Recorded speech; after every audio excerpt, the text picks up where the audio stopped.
கர்த்தரின் பரிசுத்த நாமத்துக்கு மகிமையுண்டாவதாக.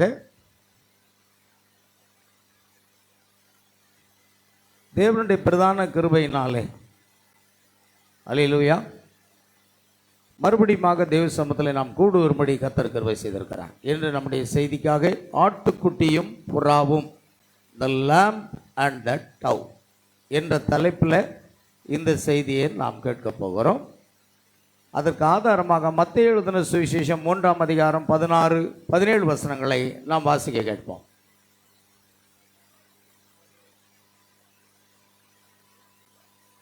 மத்தேயு 3:16-17. கர்த்தராகிய இயேசு கிறிஸ்துவுடைய பரிசுத்த நாமத்துக்கு ஸ்தோத்திரம். இயேசு ஞானஸ்தானம் பெற்று ஜலத்திலிருந்து கரையேறின உடனே இதோ வானம் அவருக்கு திறக்கப்பட்டது. தேவ ஆவி புறாவை போல இறங்கி தம்மேல் வருகிறதை கண்டார். அன்றியும் வானத்திலிருந்து ஒரு சத்தம் உண்டாகி, இவர் என்னுடைய நேசகுமாரன், இவரில் பிரியமாய் இருக்கிறேன் என்று உரைத்தது. அல்லேலூயா. கர்த்தருக்கு ஸ்தோத்திரம் உண்டாகட்டும். இன்னொரு வேத பாகம் யோவான் எழுதின சுவிசேஷம் 10ஆம் அதிகாரம் 11-12 2 வசனங்களை நாம் யாராவது வாசிக்கலாம். யோவான் எழுதின சுவிசேஷம் 10ஆம் அதிகாரம் 11-12.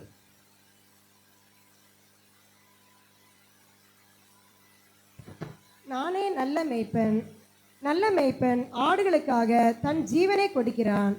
மேய்ப்பனா இராதவனும் ஆடுகள் தனக்கு சொந்தமல்லாதவனுமான கூலியாள் ஓனாய் வருகிறது கண்டு ஆடுகளை விட்டு ஓடி போகிறான். அப்பொழுது ஓனாய் ஆடுகளை பீறி அவைகளை சிதறடிக்கும். ஆமென். கர்த்தர் தாமே வாசிக்கப்பட்ட வேத வசனங்களை ஆசீர்வதிப்பாராக. இன்னொரு வேத பகுதியை வாசிக்கலாம். சங்கீதம் 100:3ஆம் வசனம். சங்கீதம் 100:3.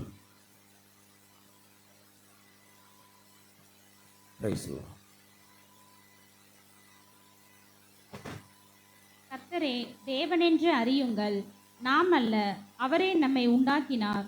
நாம் அவர் ஜனங்களும் அவர் மேய்ச்சலின் ஆடுகளுமாய் இருக்கிறோம். ஆமென். வாசிக்கப்பட்ட வேத வசனங்களை கர்த்தர் தாமே ஆசீர்வதிப்பாராக. நாம் ஜெபிப்போம். அன்பின் பரலோக பிதாவே, உம்மை நன்றியோடு துதிக்கிறோம், சோத்திரிக்கிற கர்த்தாவே. தேவநாமம் மகிமைக்காக வாசிக்கப்பட்ட வசனங்களை ஆசீர்வதியும். இப்பொழுதும் கர்த்தருடைய நாம் மகிமைக்கென்று நாங்கள் ஒரு பாடலை பாட இருக்கின்றோம். கர்த்தருக்கு காணிக்கை செலுத்தி ஜெபித்து அவருடைய வார்த்தை கடந்து செல்வதற்காக. அல்லேலூயா. Praise the Lord Jesus.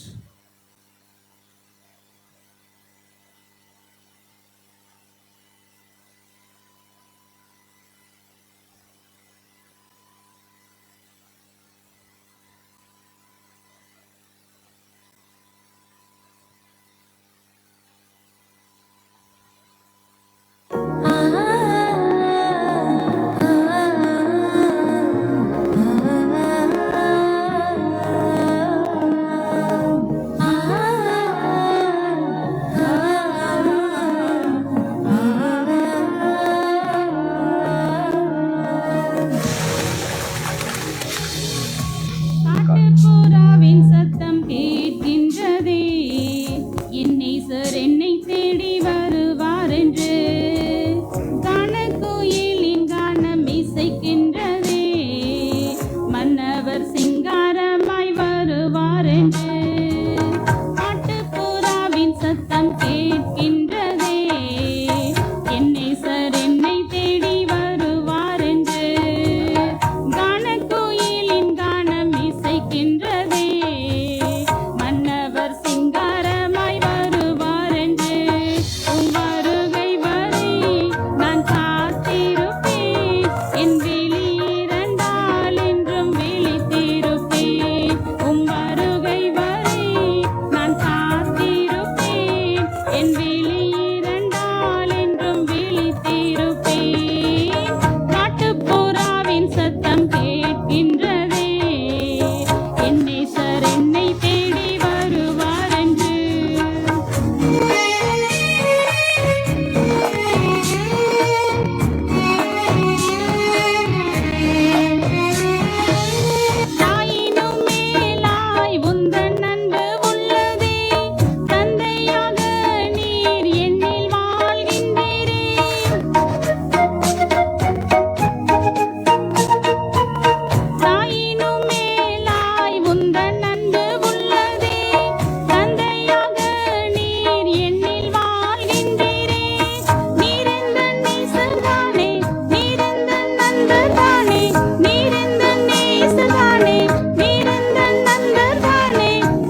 உம்முடைய நாமத்துக்கு மைமையாக நாங்கள் உம்மை துதித்தோம், பாடினோம், ஆராதித்தோம்.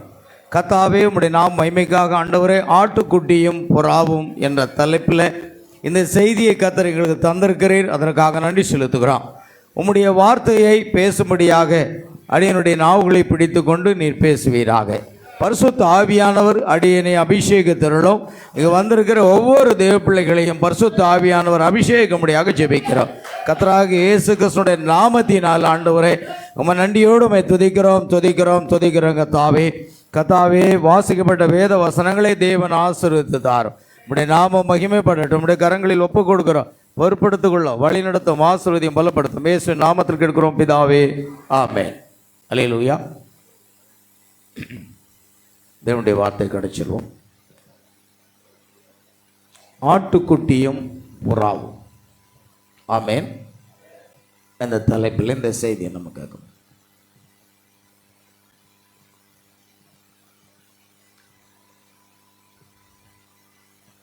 வேத வசனங்களை நாம் வாசித்தோம். மத்தேயு சுவிசேஷம் 3:16-17 வாசித்தோம். இயேசு ஞானஸ்நானம் பெற்று ஜலத்திலிருந்து கரையேறின உடனே இதோ வானம் அவருக்கு திறக்கப்பட்டது. தேவ ஆவி புறாவை போல் இறங்கி தம்மேல் வருகிறதை கண்டார். ஆமென். தேவனுடைய ஆவி புறாவை போல் இறங்கி வருகிறது. இயேசு ஒரு ஆட்டுக்குட்டி. யோவான் ஸ்நானகன் அவரை குறித்து என்ன சொல்லுகிறான் என்றால், யோவான் சுவிசேஷம் நாம் அதை வாசிக்கிறோம். யோவான் சுவிசேஷகம், நானே நல்ல மெய்ப்பன்.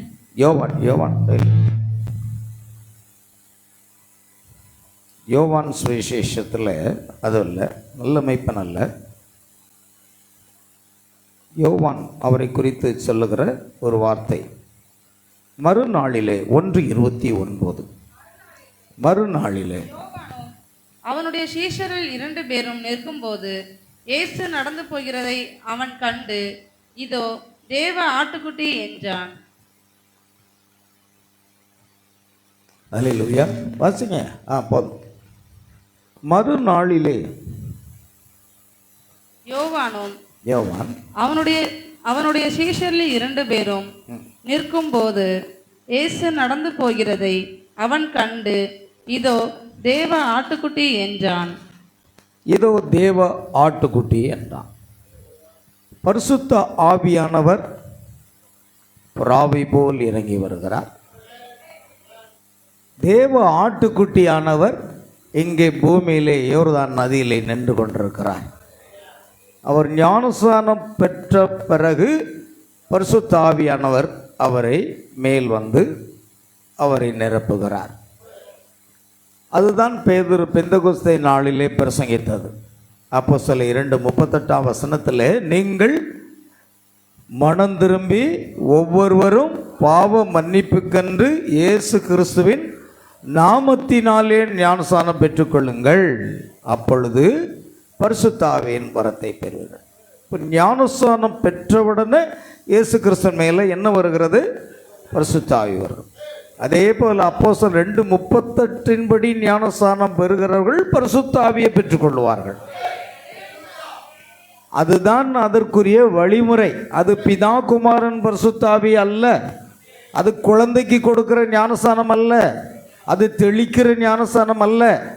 அது கர்த்தராகிய இயேசு கிறிஸ்துவின் நாமத்தினாலே மூழ்கி பெறக்கூடிய ஞானஸ்நானம். ஏனென்றால் இயேசு கிறிஸ்து யோர்தான் நதியிலே மூழ்கிதான் ஞானஸ்நானம் பெற்றார். நாம் அவருடைய அடிச்சுவடுகளை பின்பற்றி வரும்படி அவர் நமக்கு மாதிரியை பின்வைத்து போனார். அதைத்தான் பின்பற்றணும். உங்கள் சொந்த கற்பனைகள், கட்டளைகள், மனுஷ போதகங்களை நீங்கள் கொண்டு வராதீங்க. ஆமென். சரி. அன்றி வானத்திலிருந்து ஒரு சத்தம் வருகிறது. ஆமென். இவர் என்னுடைய நேசகுமாரன், இவரில் பிரியமாயிருக்கிறேன் என்று உரைத்தது. இவர் யாரு?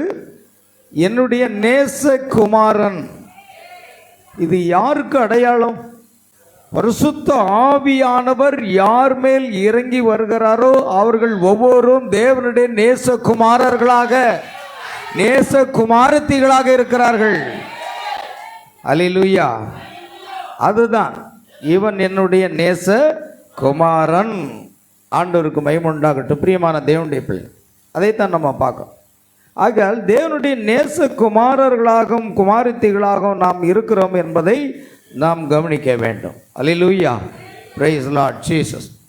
கவனிங்க பிரியமானவர்களே, இவர் என்னுடைய நேசகுமாரில் இவரில் பிரியமா இருக்கிறேன் என்று மாத்திரமல்ல, நீங்க சொல்ல போனா கீழே என்ன இருக்கிறது, இவர் வேறு வார்த்தைகளில் கூறினால் இவரில் வாசமாயிருக்க பிரியமாயிருக்கிறேன்.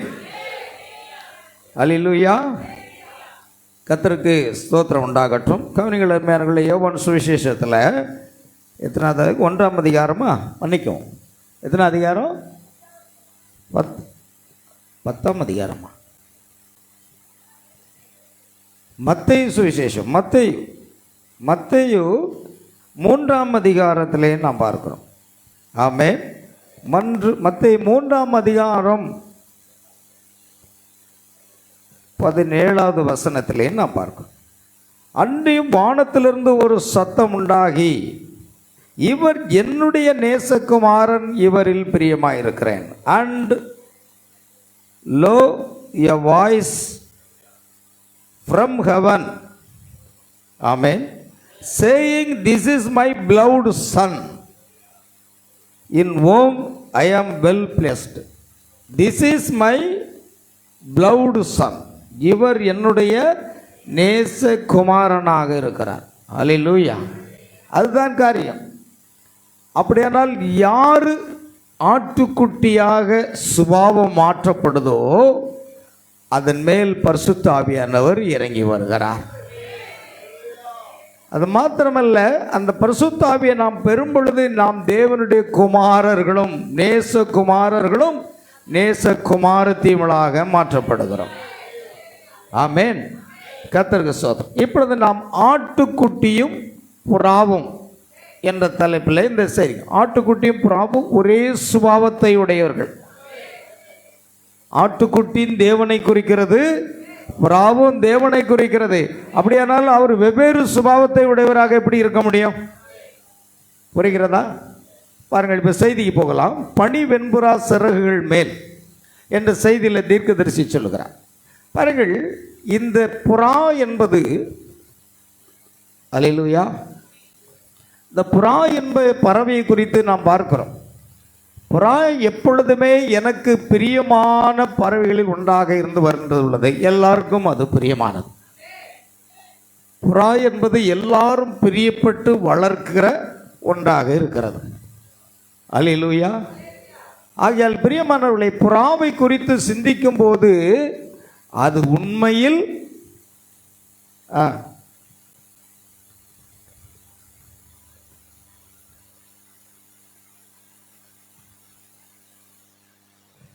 ஆமென், புறாவை குறித்து சிந்திக்கும் போது அது உண்மையில் மணிப்புறா, அதே ஒரு பறவை தான். அது வீட்டில் வளர்க்கப்படும் புறா. நீங்கள் கவனிச்சிருப்பீங்க, மணிப்புறா, மாடப்புறா. அடுத்தது வீட்டுப்புறா, காட்டுப்புறா. புறாவிலே பல வகைகள் இருக்கிறது. அதனுடைய சுபாவம் ஒன்றுதான். ஆனால் தேவன் எப்பொழுதுமே விதவிதமாக படைப்பதிலே அவர் ஆர்வம் மிகுந்தவர். அதனால தான் பூக்களை பார்த்தால் விதவிதமாக படைக்கிறார். வாழ்க்கையில் ஒரு நாளாவது ஊட்டியில் போய் மலர் கண்காட்சியை பாருங்க. அவ்வளோ அருமையாக தேவன், இவ்வளவு அருமையாக தேவனால் படைக்க முடியுமா? ஆச்சரியப்படுகிறோம். ஆமென், அதுதான் இது. ஆகியால் உண்மையே அந்த புறா என்பதை விதவிதமாக இருந்தாலும் சுபாவத்தின் அடிப்படையிலே ஒன்று தான். இப்பொழுது நாம் பார்க்கிறோம் பிரியமானவர்களே, இவ்விரண்டும் ஒரே இனத்தை சேர்ந்தவை. நான் புத்தகங்களை தேடி பார்த்தேன், இவ்விரண்டுமே ஒரே இனத்தை சேர்ந்தவை. இவைகளில் பழக்கங்கள் தலை சிறந்த ஒரு காரியமாக இருக்கிறது. புறாவினுடைய பழக்க வழக்கம் எப்படி? புறா நாம் பெற்றுள்ள பறவைகள் அனைத்திலும் மிக தூய்மையானதென்றும், ஆட்டுக்குட்டி நாம் பெற்றுள்ள மிருகங்கள் அனைத்திலும் மிகவும் சாந்த குணமுள்ளதென்றும், இவ்விரண்டுமே பலி செலுத்தப்படக்கூடிய பறவையும் அந்த மிருகமும். நல்ல கவனிக்கணும், புறாவும் பலி செலுத்தப்படக்கூடியது, ஆட்டுக்குட்டியும் பலி செலுத்தப்படக்கூடியது. இரண்டுமே யாரை குறிக்கிறது? இயேசு கிறிஸ்துவை குறிக்கிறதாக இருக்கிறது. ஆமென். கவனிங்க. ஆகையால் இயேசு ஆட்டுக்குட்டி என்றும் தேவன் புறா என்றும் இங்கு எவ்வளவு அருமையாக வர்ணிக்கப்பட்டிருக்கிறது. ஆமென். ஆட்டுக்குட்டியும் புறாவும் ஒன்றாக இணையும் பொழுது ஏதோ ஒரு மகத்துவமான காரியம் அங்கு நடைபெற போகிறது. சங்கீதம் 103 வாசித்தோம். கர்த்தரே தேவன் என்று அறியுங்கள், நாம் அல்ல, அவரே நம்மை உண்டாக்கினார், நாம் அவருடைய ஜனங்களும் அவர் மேய்ச்சலின் ஆடுகளுமாய் இருக்கிறோம். நாம் அவருடைய ஆடுகளாக இருக்கிறதுனால தேவன் புறாவாக பரிசுத்த ஆவியாக இருக்கிறபடினால் அவரும் இந்த ஆடுகளும் இணையும் பொழுது ஏதோ ஒரு மகத்தான காரியம் நடக்கும். ஆட்டுக்குட்டியாக இயேசு கிறிஸ்துவும் புறாவாகிய தேவனுடைய ஆவியும் ஒன்றாக சேரும் பொழுது பின்பு அவர்கள் தன்னுடைய சொந்த புத்திக்கு இடம் கொடுக்கவில்லை என்பதை கவனிக்க வேண்டும். ஒரு மகத்தான காரியம் அங்கு இருக்கிறது. பரிசுத்த ஆவியானவர் ஆட்டுக்குட்டியாகிய அவர் இயேசு கிறிஸ்துவின் மீது இறங்கின உடனே அவர் பரிசுத்த ஆவியில் நிரப்பப்பட்ட பிற்பாடு சாத்தானுடைய கேள்விகளுக்கு அவர் பதில் கொடுக்க ஆரம்பிக்கிறார். அதற்கு முன்பாக நாம் பார்க்கிறோம் மத்தேயு 4 அதிகாரத்திலே அவர் ஞானஸ்நானம் பெற்று கரையேறின உடனே பரிசுத்த ஆவி புறாவின் ரூபம் கொண்டு வந்தது. சரி, இப்போ கவனிங்க. 1 4:1 அப்பொழுது இயேசு பிசாசினால் சோதிக்கப்படுவதற்கு ஆவியானவராலே வனாந்திரத்திற்கு கொண்டு போகப்பட்டார். ஆவியானவராலே வனாந்திரத்துக்கு கொண்டு போகப்படுகிறார். புரியுதா? நீங்க தான் ஆட்டுக்குட்டி, தேவன் புறா. புறாவாகிய அந்த தேவன் பரிசுத்த ஆவி ஆட்டுக்குட்டியாக நம்மில் அமர்ந்து நமக்குள் வாசம் செய்யும் பொழுது பின்பு நம்முடைய சுய சிந்தை, சுய விருப்பம், சுயமாக செயல்படக்கூடிய காரியம் எல்லாமே செத்து போய்விடுகிறதே. ஆவியானவரால் இயேசு வழி நடத்தப்பட ஆரம்பிக்கிறார். ஒரு ஆடு பரிசுத்த ஆவியானவரால் வழி நடத்தப்படுகிறார். நாம் எப்பத்திலிருந்து இயேசு கிறிஸ்து ஞானஸ்நானம் பெற்று கரையேறினார், பரிசுத்தாவின் ரூபம் கண்டு அவர் மேல் அமர்ந்தது. பரிசுத்தாவின் அபிஷேகம் வந்த உடனேயே அவர் என்ன செய்கிறாருங்க? ஆவியானவரால் நடத்தப்படுகிறார். நாம் நம்முடைய பாவங்களை அறிக்கையிட்டு பாவ மன்னிப்புக்கென்று கர்த்தராகிய இயேசு கிறிஸ்துவின் நாமத்தினால் ஞானஸ்நானம் பெற்று கரையேறி வரும் பொழுது பரிசுத்த ஆவி நமக்குள் இறங்கி வருகிறார். பின்பு பரிசுத்த ஆவியானவர் நம்மை நடத்த துவங்குகிறார். சொந்த புத்திக்கு இடம் கொடுத்தீங்கன்னா உங்களுக்குள்ள பரிசுத்த ஆவி இல்லை. ஆவியானவர் நம்மை நடத்தணும். ரோமர் 8:13 சொல்லுகிறது, எவர்கள் தேவனுடைய ஆவியினால் நடத்தப்படுகிறார்களோ அவர்கள் தேவனுடைய புத்திரர்களாக அல்லது நேசகுமாரர்களாக குமாரத்திகளாக இருக்கிறார்கள். ரோமர் 8:13 தானே? 14 வாசிக்கலாம் சீக்கிரம். மேலும் எவர்கள் தேவனுடைய ஆவியினால் நடத்தப்படுகிறார்களோ, ஞானஸ்நானம் பெற்று தேவனுடைய ஆவியை நாம் பெற்றுக்கொண்டோம். எவர்கள் தேவனுடைய ஆவியினாலே நடத்தப்படுகிறார்களோ, நடத்தப்படுதல், அவர்கள் தேவனுடைய புத்திரராய் இருக்கிறார்கள். அவங்க தான். இயேசு தேவனுடைய குமாரன். காரணம், தேவனுடைய ஆவியானவரால் நடத்தப்பட்டார். இவர் என்னுடைய நேசகுமாரன். பரிசுத்த ஆவியானவர் நம்மை நடத்த ஆரம்பிக்கும் பொழுது நாம் நேசகுமாரர்களாக குமாரத்திகளாக இருக்கிறோம். பின்பு நம்முடைய விருப்பத்தின்படி எங்கு போக முடியாது. உங்கள் விருப்பத்தின்படி இன்னும் செயல்படுகிறீர்களா? நீங்கள் தேவனுடைய ஆவியினாலே நடத்தப்படவில்லை. தேவனை ஆராதிப்பதை விட்டு ஞாயிற்றுக்கிழமை நீங்க எங்கேயும் ஓட முடியாது. பரிசுத்த ஆவி வழிநடத்த மாட்டார். தேவனை ஆராதிப்பதை விட்டு தேவன் பரிசுத்த ஆவியானவர் வேறு இடத்துக்கு உங்களை நடத்துவாரா? நிச்சயமா நடத்த மாட்டார். That is wrong spirit. அல்லேலூயா. பரிசுத்த ஆவியானவர் நம்மை ஆராதனைக்கு நேராக வழி நடத்துவார். அதுவும் 10 மணி 11 மணிக்கு இல்லை, சரியான நேரத்துக்கு உங்களை வழி நடத்தி கொண்டு வருவார். உங்க இஷ்டப்படி 10:30க்கும் 11க்கும் வருவதுன்னா பரிசுத்த ஆவியின் அபிஷேகம் உங்களை நடத்தல. உங்க மன விருப்பத்தின்படி உங்க இஷ்டப்படி வர்றீங்க. யார் நடத்தணும்? பரிசுத்த ஆவியானவர். சரியா எப்பொழுது உம்முடைய சந்நிதியில் வந்து நிற்பேன். தாவீதை பரிசுத்த ஆவியானவர் நடத்தினாலதான் நான் எப்பொழுது உம்முடைய சந்நிதியில் வந்து நிற்பேன். ஆமென். அதுதாங்க பரிசுத்த ஆவி வழி நடத்துறது. இன்னைக்கு அநேகர் நினைக்கிறாங்க பரிசுத்த ஆவி பெற்றினா ஏதோ அந்நிய பாஷை பேசணும், ஏதோ உருள்றோம் நடமாடுறோம் நினைக்கிறோம்னா, பரிசுத்த ஆவியானவர் சத்திய ஆவியானவர் சகல சத்தியத்துக்கு நேராக நடத்துவார். உங்களுக்குள் பரிசுத்த ஆவி இருந்தா உங்க விருப்பப்படி நீங்க எங்கேயுமே போக முடியாது. உங்க விருப்பப்படி நடக்கவும் நடக்காதுங்க. ஆவியானவர் வனாந்தரத்துக்கு கொண்டு போயிட்டார் இயேசுவை. ஒரு வனாந்தரமான வாழ்க்கைக்கு நேராக பரிசுத்த ஆவியார் நம்மை நடத்துவாரே தவிர செழிப்பான வாழ்க்கைக்கு பரிசுத்த ஆவியார் நடத்த மாட்டார். அல்லேலூயா. அது மிக முக்கியம் வாய்ந்தது. நல்ல கவனிங்க. நீங்க பரிசுத்த ஆவி பெற்றிருக்கலாம், ஆனால் நீங்கள் மீட்கப்படும் நாளுக்கென்று முத்திரையாக பெற்ற அந்த பரிசுத்த ஆவியை என்ன செய்யறீங்க? துக்கப்படுத்திக்கிட்டு இருக்கீங்க. நீங்க அநேகர் பரிசுத்த ஆவியை துக்கப்படுத்துறாங்க. பரிசுத்த ஆவி பெற்றிருக்கிறீங்க உண்மைதான், ஆனா துக்கப்படுத்திக்கிட்டு இருக்கீங்களே, அவரை சந்தோஷப்படுத்துங்க.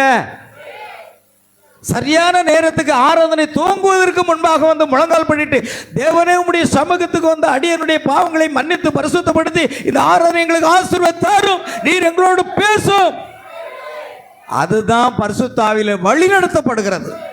உங்க இஷ்டத்துக்கு 10:30க்கும் 11க்கும் வர்றதல்ல. பரிசுத்த ஆவியினர் அப்படி நடத்தவே மாட்டாரு. நல்ல கவனிங்க.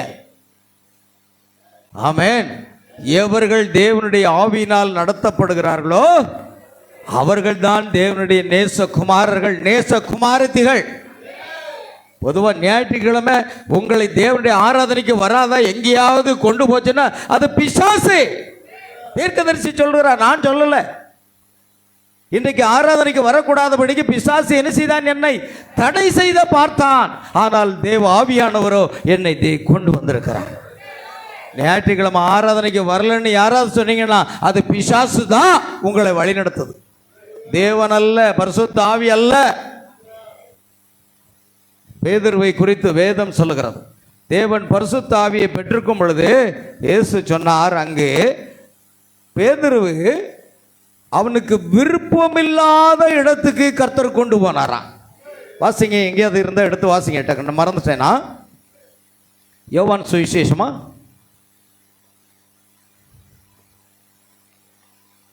Price the Lord. அல்லேலூயா.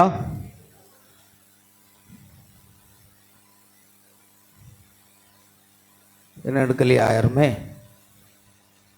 ஆண்டவரே இவனுடைய காரியம் என்ன என்று கேட்கும் பொழுது அவர் என்ன சொல்கிறார் பாருங்க.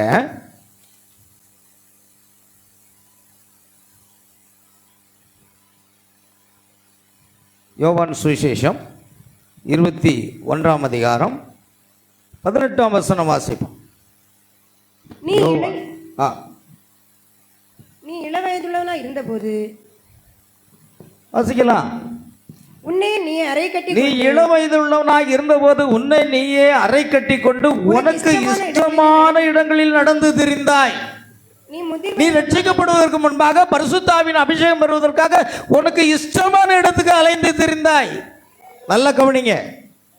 ஆனால் நீ முதிர் வயதுள்ளவனாகும் போது நீ பரிசுத்த ஆவியினுடைய அந்த அபிஷேகம் பூரண புருஷராக வரும் பொழுது உன் கைகளை நீட்டுவாய். வேறொருவன் உன் அறையை கட்டி உனக்கு இஷ்டமில்லாத இடத்துக்கு உன்னை கொண்டு போவான் என்று. உனக்கு இஷ்டமில்லாத இடத்துக்கு தான் உன்னை கொண்டு போவான். நல்ல கவனிங்க. நீங்க உண்மையாவே பரிசுத்த ஆவியின் அபிஷேகம் பெற்று பரிசுத்த ஆவியில நடத்தப்படுவதா இருந்தா உங்க விருப்பப்படி இல்லை என்னுடைய விருப்பப்படி நான் நடக்கவே முடியாது. நீ ரட்சிக்கப்படுவதற்கு முன்பாக பரிசுத்த ஆவியின் அபிஷேகம் பெறுவதற்கு முன்பாக நீ என்ன செய்தா? உனக்கு இஷ்டமான இடங்களில் எல்லாம் போவா. உனக்கு நினைச்சா ஞாயிற்றுக்கிழமை சண்டே வரமாட்டா, இல்லைன்னா அங்கே போக மாட்டா, இல்லைன்னா பைபிள் வாசிக்க மாட்டா, ஜெபிக்க மாட்டா, ஓ இஷ்டப்படி அலைந்தாய். ஆனால் பரிசுத்த ஆவியானவர் வரும் பொழுது, நீ ஒரு புருஷனாக மாறும் பொழுது, உனக்கு இஷ்டமே இல்லாத இடத்துக்கு ஆவியானவர் உன்னை கொண்டு போவார். ஆமென். அதுதான் பரிசுத்த ஆவியின் வழிநடத்தல். இன்னைக்கு நினைக்கிறாங்க நம்ம விரும்புகிறது, நமக்கு இஷ்டமானது, நம்ம எல்லா ஆசைகளையும் ஆவியானவர் நிறைவேற்றி வைப்பார்னு நினைக்கிறேன். தவறு. அப்படி செய்ய மாட்டார். அவருக்கு விருப்பமான வழியில்தான் அவர் நம்மை நடத்துவார். ஆவியானவர் இயேசுவை வனாந்தரத்துக்கு தான் வழி நடத்தினார். வனாந்தரம் என்பது என்னவாக இருக்கிறது என்றால், வெறுமையான ஒரு இடம், பயங்கரமான இடம், யாருடைய ஆதரவும் அற்ற ஒரு இடம். அங்குதான் தேவன் ஆவியானவர் அவரை வழிநடத்தினார்.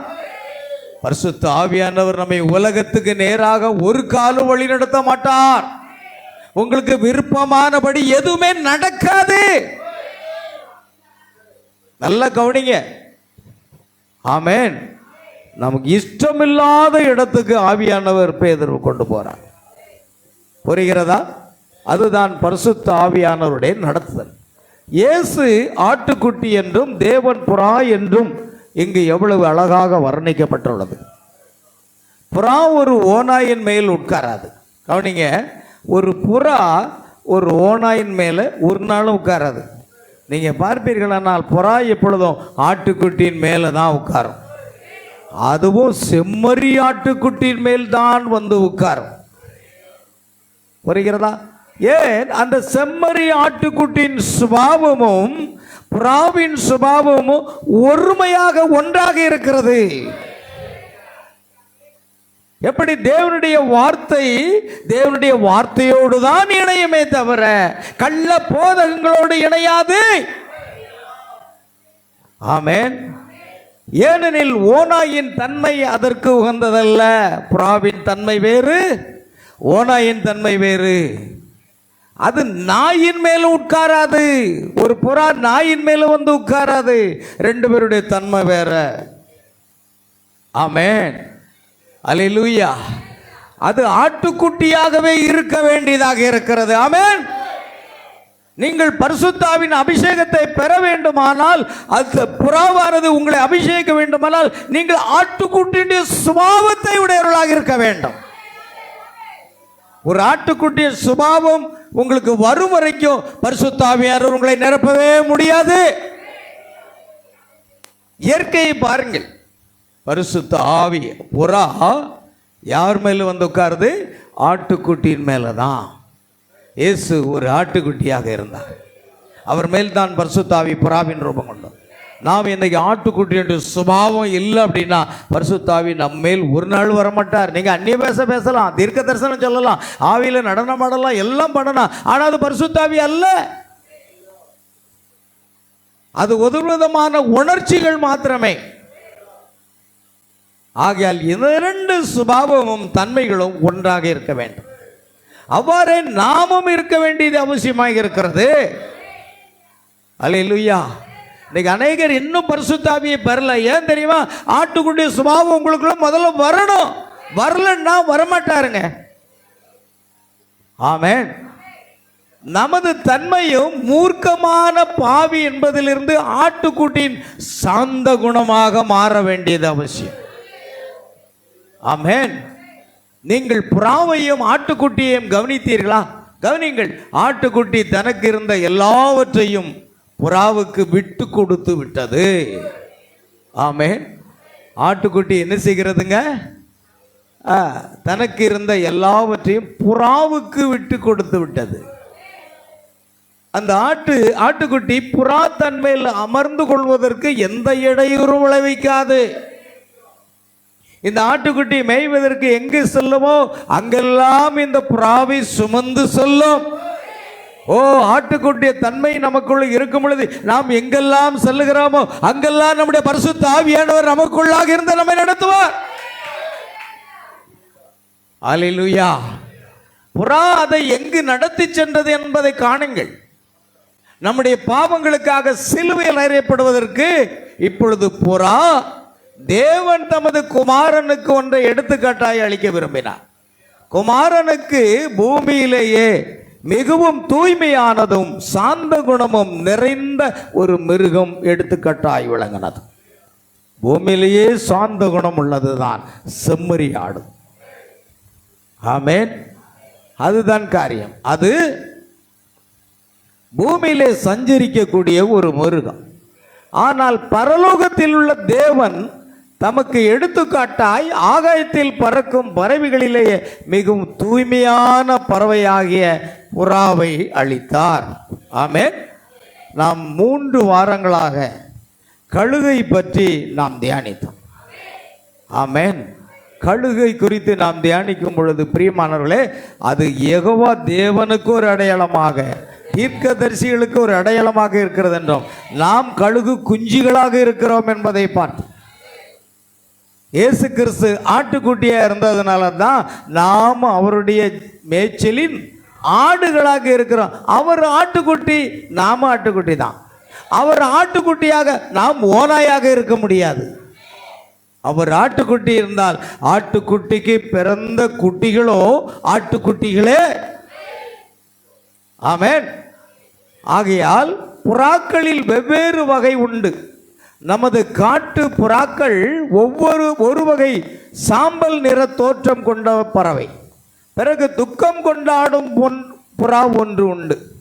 பிறகு மாலை புறா, சோனோரோ புறா என்று அழைக்கப்படும் புறாவை நாம் வீட்டில் வளர்க்கிறோம். அது சாம்பல் நிறமுள்ள சிறு பறவை. இதன் சிறகுகளில் சிகப்பு கோடுகள் இருக்கும். வெவ்வேறு வகையான புறாக்கள் உண்டு. அவை வெவ்வேறு நிறங்களை கொண்டுள்ளன. அவ்வாறே மணிப்புறாக்களிலும் புறா மிகவும் வினோதமாக உண்டாக்கப்பட்ட ஒரு பறவை. அதன் பழக்கம் என்னவெனில், அதனால் அசுத்தமானது எதையுமே தின்ன முடியாது. ஆமென். அல்லேலூயா. அதனால் முடியவே முடியாது. எந்த புறாவாவது ஒரு மீனை கொத்தி சாப்பிட்டதை பார்த்துருக்கீங்களா? கருவாட்டை சாப்பிட்டதை பார்த்துருக்கீங்களா? கோழி இறைச்சதை சாப்பிட்டதை பார்த்துருக்கீங்களா? ஆமென். புறா அதெல்லாம் சாப்பிடாது. நான் ஒரு புறாவாக இருக்கிறபடினால் இதையெல்லாம் சாப்பிட மாட்டேன். ஆமென். அல்லேலூயா. புறா தானியங்களை மட்டும்தான் சாப்பிடும். அதனால வினோதமான ஒரு பறவை. அதனால் முடியவே முடியாது. ஏனெனில் அதற்காகவே அதனுடைய சுபாவமே அதுதான். இந்த புறாக்களை குறித்து நான் பல காரியங்களை வைத்திருக்கிறேன். சற்று பார்க்கலாம். இந்த புறாவினுடைய வகைகளை பாருங்க. 1 2 அல்ல. ஆமென். நான் எப்பொழுதுமே கொஞ்சம் உங்களுக்கு அந்த படத்தோடு விளக்குறதா நான் விரும்புகிறேன். அல்லேலூயா. கவனிங்க பிரியமானவர்களே, இந்த புறாவை குறித்து நம்ம பார்க்க போகிறோம். ஒவ்வொன்றையும் ஜூம் பண்ணுப்பா. பாருங்க, இந்த புறாவினுடைய வகைகள் எப்படி இருக்கு பாருங்க. ஆண்டவர் படைத்த அந்த புறா. நெக்ஸ்ட் அடுத்தது அப்படியே ரன்னிங்லேயே போட்டுறோம். நீ நெக்ஸ்ட் கொடுங்க. அப்படியே நெக்ஸ்ட் கொடுங்க. ஒன்றா பாரு. இதை புறா எவ்வளோ அருமையாக இருக்குது பாருங்க பார்க்க. எங்கே ஒரு ஸ்மெல் வராதுங்க. நான்லாம் புறாவை தூக்கி வச்சுட்டு என் முகத்தோடு வச்சு நான் கொஞ்சிருக்கேன். எங்கள் வீட்டில் புறா வளர்த்தோம். நான் 6ஓ 7ஓ படித்து கொண்டு இருந்தேன். அந்த புறாவை எடுத்துக்கொண்டு அப்படியே கொஞ்சிக்கிட்டு இருப்போம். கூப்பிட்டா வந்துடும். ஆமென். அவ்வளவு இருக்கும். ஒரு ஸ்மெல் கூட வராதுங்க. ஏன்னா அதனுடைய சுபாவத்தை நம்ம பார்க்க போகிறோம். அடுத்தது பாருங்கள், அந்த புறாவினுடைய இனங்களை நம்ம பார்க்குறோங்க. என்னெல்லாம் இருக்கு பாருங்கள். அது பார்க்க எவ்வளோ அழகாக இருக்குது பாருங்கள். கொஞ்சம் காட்டம்பா, வேகமாக போகிறோம்ப்பா. இது பாரு எப்படி இருக்குது பாருங்கள். எவ்வளோ அருமையாக இருக்குது பார்க்குறதுக்கு. ப்ளூ கலரு, அந்த கலரு. ஆமென். நம்ம தலையிலிருந்து வால் வரைக்கும் கருப்பாகவே இருக்கும். என்னன்னு தெரியல. ஆமென். இல்லையா? தலைக்கு மேலே ஒரு கலரு, அடுத்து இடுப்பு வரைக்கும் ஒரு கலரு, காலுக்கு கீழே இன்னொரு கலர் படைச்சிருந்தா நல்லா இருக்கும்ல? நல்லா இருக்காது. அதான் கரெக்ட். ஆமென். ஆனால் தீர்க்கதரிசி சொல்கிறாரு, தேவன் கருப்பினத்தவர்கள், வெள்ளை இனத்தவர்கள், மான் இனத்தவர்கள், இப்படி என்ன செய்கிறாரு? வித்தியாசமாக பூக்களை படைத்தது போலவே மனிதனையும் படைத்திருக்கிறாருன்னு சொல்கிறார். நாம் எதையும் தள்ள வேண்டிய அவசியம் இல்லை. சரி பாருங்க, அடுத்தது பாருங்க. ஒவ்வொரு புறாவா பாருங்க, அந்த புறாவினுடைய வகையை பாருங்க, பார்க்க எப்படி இருக்குன்னு பாருங்க. அது பாருங்க, ஒவ்வொரு புறாக்கள் பல வகைகள் இருக்கிறது புறாவில். ஆமென். அதை நீ கொஞ்சம் ஜூம் பண்ணி காட்டினா எல்லாரும் பார்த்துருவாங்க. சரி, நெக்ஸ்ட்டு, நமக்கு டைம் இல்லை, வேகமாக போவோம். அடுத்தது பாருங்க, அது எவ்வளோ அழகு, அதோட கண்ணு எல்லாமே மிக அருமையாக இருக்கக்கூடியது. நிறைய நான் எடுத்து வச்சுருக்கேன் பாருங்கள். இந்த மணிப்புறான்னு சொல்லுவாங்க. இது வீடுகளில் வசிக்கக்கூடிய புறாக்கள் இருக்கிறது. காட்டுப்புறா வேறு, வீட்டுப்புறா வேறு, ரெண்டுக்குமே வித்தியாசம் இருக்கிறது. பாருங்கள், அந்த புறாவினுடைய காரியங்களை பார்க்கும் பொழுது அது வீட்டிலே வளர்க்கக்கூடிய அந்த புறாவை தான் இது புறா வகைகள். அடுத்தது பாருங்கள், இந்த ரெண்டு பாருங்கள், ரெண்டும் கலர் வேறு வேறு இருக்குது. பாருங்கள் எவ்வளோ அருமையான ஒரு ஒரு பறவையாக அது இருக்கிறது என்பதை பார்ப்போம். இது வெள்ளை புறா. என்ன புறா? வெள்ளை புறா, பரிசுத்த ஆவியானவருடைய அடையாளம். இந்த புறாவை நீங்கள் இதுவரைக்கும் பார்க்கலன்னா மியூசியத்துக்கு போகாண்டா, நாங்களே காட்டுறோம், எல்லாத்தையும் பாருங்கள். அடுத்தது இந்த பாருங்கள், எவ்வளோ வரிசையாக உட்காந்து ஒழுக்கமாக உட்காந்துருக்கு பாருங்கங்க. எவ்வளோ வரிசையாக உட்காந்துருக்கு பார்த்தீங்களா? அல்லேலூயா. சரி, கவனிங்க. அடுத்ததாக இது ஒரு வகை புறா தான். இது பார்க்க அழகாக இருக்கிற ஒரு புறா வகை. இது வித்தியாசமான ஒரு புறா. அடுத்தது இதை பாருங்கள், எப்படி இருக்குங்க? தலையில் எவ்வளோ முடி, உடலெல்லாம் முடி, பார்க்குறதுக்கு இது வித்தியாசமாக இருக்குது. ஆனால் இதுவும் புறாவின் வகை தான். ஆமென். இதை பாருங்க, உடல் தனியாக இருக்குது, கழுத்து தனியாக இருக்குது, ரெண்டையும் ஒட்ட வச்சது போல இருக்குது பாருங்க. வித்தியாசமாக இருக்குது பாருங்க. அல்லேலூயா. தேவன் எப்படி படைத்திருக்கிறார் பாருங்க. விதவிதமாக அவர் படைத்து அதை நல்லது என்று கண்டாராம். அவ்வளோ ஆர்வத்தில் அவர் அதை செய்கிறார். அடுத்தது பாருங்க பிரியமானவர்களே, இது பாருங்க, இந்த புறாவை பாருங்க எப்படி இருக்கு பார்க்குறது. ஆமென். அல்லேலூயா. வித்தியாசமான தோற்றத்தில் அவைகள் காணப்படுகிறது. இது இன்னொரு வகை. ஆமென். பாருங்க, இது புறா மாதிரியே நீங்கள் பார்த்தீங்கன்னு சொன்னால் இது புறாவே கிடையாது, யார் சொன்னா அப்படின்னு சொல்லுவீங்க. ஆனது புறா தான். ஆனால் அது வித்தியாசம். நீங்கள் ஏதோ 1-2 வகை புறாவை பார்த்துருக்கலாம். ஆனால் இது முழுக்க இது ஒரு வகை புள்ளி காணப்படுகிற ஒரு வகை புறா. அடுத்ததாக பார்க்குறோம். இது பாருங்கள், ரெண்டுமே டிஃப்ரெண்ட் மாடல் இருக்கிறதை பார்க்குறோம். அடுத்தது பாருங்கள், இந்த புறாவை பாருங்கள் பிரியமானவர்களே, இது எப்படி இருக்குன்னு பாருங்கள். நீங்கள் எல்லாம் நிறைய காட்டலாம். இதெல்லாம் தேவனுடைய சிருஷ்டிப்பு. தேவனுடைய சிருஷ்டிப்பை பார்த்து ஒரு மனுஷன் விசுவாசி சந்தோஷப்படலைன்னா ஒன்றுமே இல்லை. பாருங்கள், மேலே எழுதியிருக்கு எல்லாமே எங்குள்ளது என்னையாதுன்னு. சரி, அடுத்தது இது ஒரு வகை புறாவாக இருக்கிறது. சரி, முடிஞ்சிடுச்சா? என்ன பாருங்கள், இந்த புறாவை பாருங்கள் எப்படி இருக்குன்னு. அல்லேலூயா. எல்லாமே புறா வகை தான், தேவனால் சிருஷ்டிக்கப்பட்டவைகள். இது ஒரு வித்தியாசமாக இருக்கிறது. இப்படி நிறைய புறாக்களின் வகைகளெல்லாம் நான் எடுத்து அங்கே வைத்திருக்கிறேன். ஏன்னா உங்களுக்கு இந்த 1ஆம் பிள்ளைகளுக்கு எப்படி போதிக்கணுமோ அப்படித்தான் நான் போதிக்கிறேன். அதனால தான் உலகம் முழுவதும் செய்தியை விரும்பி கேட்குறாங்க. ஆமென். கர்த்தருக்கு ஸ்தோத்திரம் உண்டாகட்டும். பாருங்கள், இந்த புறாவை பாருங்கள், எவ்வளோ அழகாக கலர், எங்கெங்கே என்ன கலர்னா, அது மூக்குக்கு சிவப்பு, அங்கே பச்சை, எல்லாம் அருமையான ஒரு புறாவாக கொடுத்துருக்கிறார். இது எல்லாம் பரிசுத்த ஆவியானவர் ஒருவரே. அவர் புறா என்று அழைக்கப்படுகிறார். ஆனால் அவருக்கு 9 வரங்கள் இருக்கிறது. அவருக்கு பல குணாதிசயங்கள் இருக்கிறது. அதை காண்பிக்கிறது தான் வகையான புறாக்களாக இருக்கிறது. பாருங்கள், ஒவ்வொன்றையும் பார்க்கும் பொழுது எவ்வளோ அழகாக இருக்கிறது என்பதை பாருங்கள். தேவனுடைய சிருஷ்டிப்பு மிகவும் மகத்துவமானதாக இருக்கிறது. அல்லேலூயா. பாருங்கள், இது ஒரு வகை பச்சை வகையாக அது காணப்படுகிறதை நாம் பார்க்கிறோம். அல்லேலூயா. கர்த்தருக்கு ஸ்தோத்திரம் உண்டாகட்டும். பாருங்கள், இன்னும் நீங்கள் பார்த்துட்டா போகலாம். முடிஞ்சிச்சா? இன்னும் இருக்கா? அல்லேலூயா. சரி, கர்த்தர் உங்களை ஆசீர்வதிப்பார். புறாவினுடைய வகைகளை நம்ம பார்த்துட்டோம். ஏன் பல வகை இருக்கிறதுன்னா, ஆவியானவர் ஒருவரே, ஆனால் வரங்கள் வித்தியாசம் உண்டு. பல வரங்கள் இருக்கிற ஒரே ஆவியானவர் தான். அவர் என்ன செய்கிறார்? ஒருவனுக்கு ஞானத்தை போதிக்கும் வசனம், ஒருவனுக்கு விசுவாசம், இப்படி வித்தியாசமான வரங்களை எல்லாம் தேவன் வைத்தது போல வித்தியாசமான ஒரு செயல்பாடு. ஆகையால் புறாவனுடைய சுபாவம் என்னன்னா, அசுத்தமான எதையுமே அது தின்ன முடியாது. அசுத்தமான காரியங்கள் மீது அது விருப்பமே இருக்காது. அல்லேலூயா. அதனால் அது அப்படித்தான் உண்டாக்கப்பட்டிருக்கிறது. புறா தேவனுக்கு அடையாளமாகிறது, அதாவது பரிசுத்த ஆவிக்கு அடையாளம். ஆமென். காகம் மாய்மாலக்காரனுக்கு அடையாளமா உள்ளதென்றும் நான் அடிக்கடி கூறி வந்திருக்கிறேன். ஆமென். காகம் எதுக்கு அடையாளம்? ஒரு மாய்மாலக்காரன். ஆனால் புறா அப்படி இல்லைங்க, அது பரிசுத்த ஆவிக்கு ஒரு அடையாளம். உங்களுக்கு புறாவும் காகமும் ஒரே இடத்துல இருந்தது. எங்க?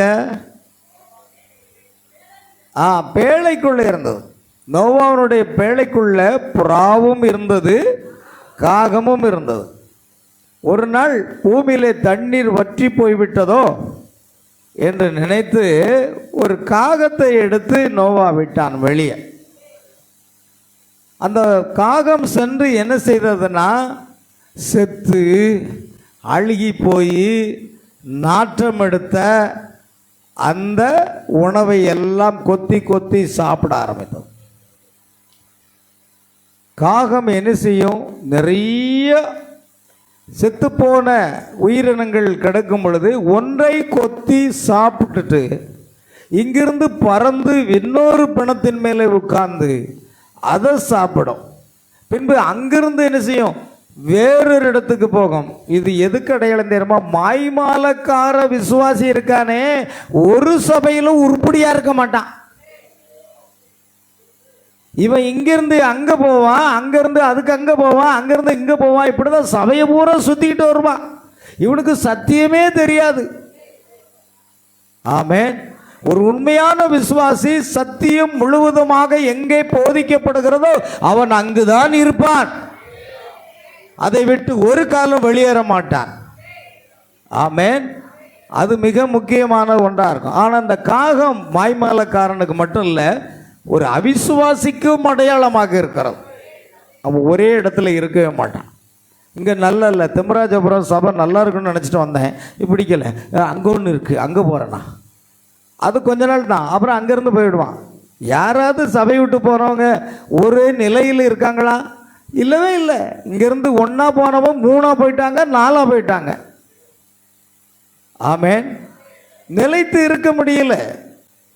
தேசத்தில் குடியிருந்து சத்தியத்தை மேய்ந்து கொள்ளணும். சத்தியம் எங்கே இருக்கிறதோ அங்கே தான் நீங்கள் போகணும். எங்கள் சொந்தக்காரையும் மாமையும் மச்சன் சித்தப்பாங்கிறதெல்லாம் இதில் பார்க்கக்கூடாது. இதில் சத்தியம் எங்கே இருக்கிறதோ அங்கு தான் நீங்கள் மேய்ந்து கொள்ளணும். ஏன்னா நீங்கள் ஆடுகளாக இருந்தால், நீ ஆடுகளாக இருந்தால் தான் சத்தியத்தை என்ன செய்ய முடியும்? மேய முடியும். ஆமென்.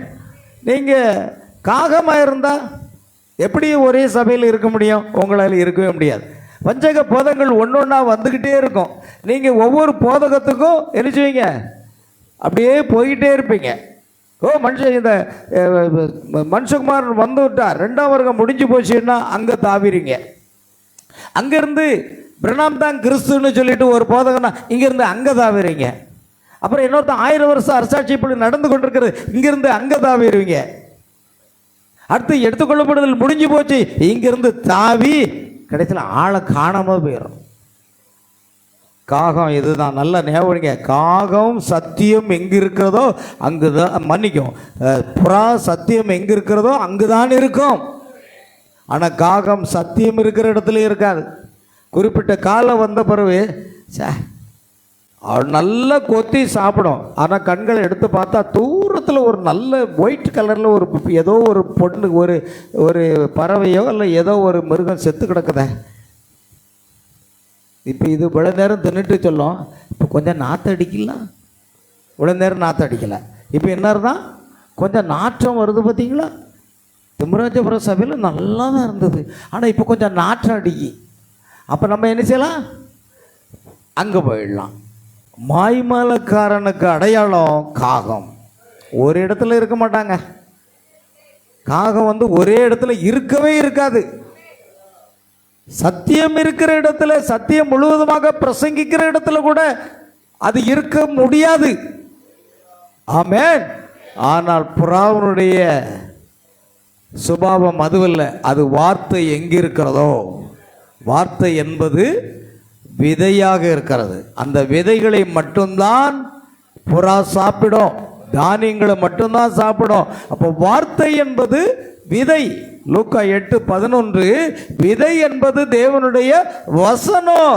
தேவனுடைய வார்த்தை எங்கிருக்கிறதோ அங்குதான் அந்த புறா இருக்க முடியுமே தவிர, நீங்க புறாவா இல்லைன்னா அதுக்கு நான் என்ன பண்றது? காகத்தை பிடிச்சிட்டு வந்து கொண்டு பழையபடி சபைகளை கொண்டு வைக்கவா? வேண்டாம். அதனால தான் நீங்க போனா போயிட்டே இருங்க.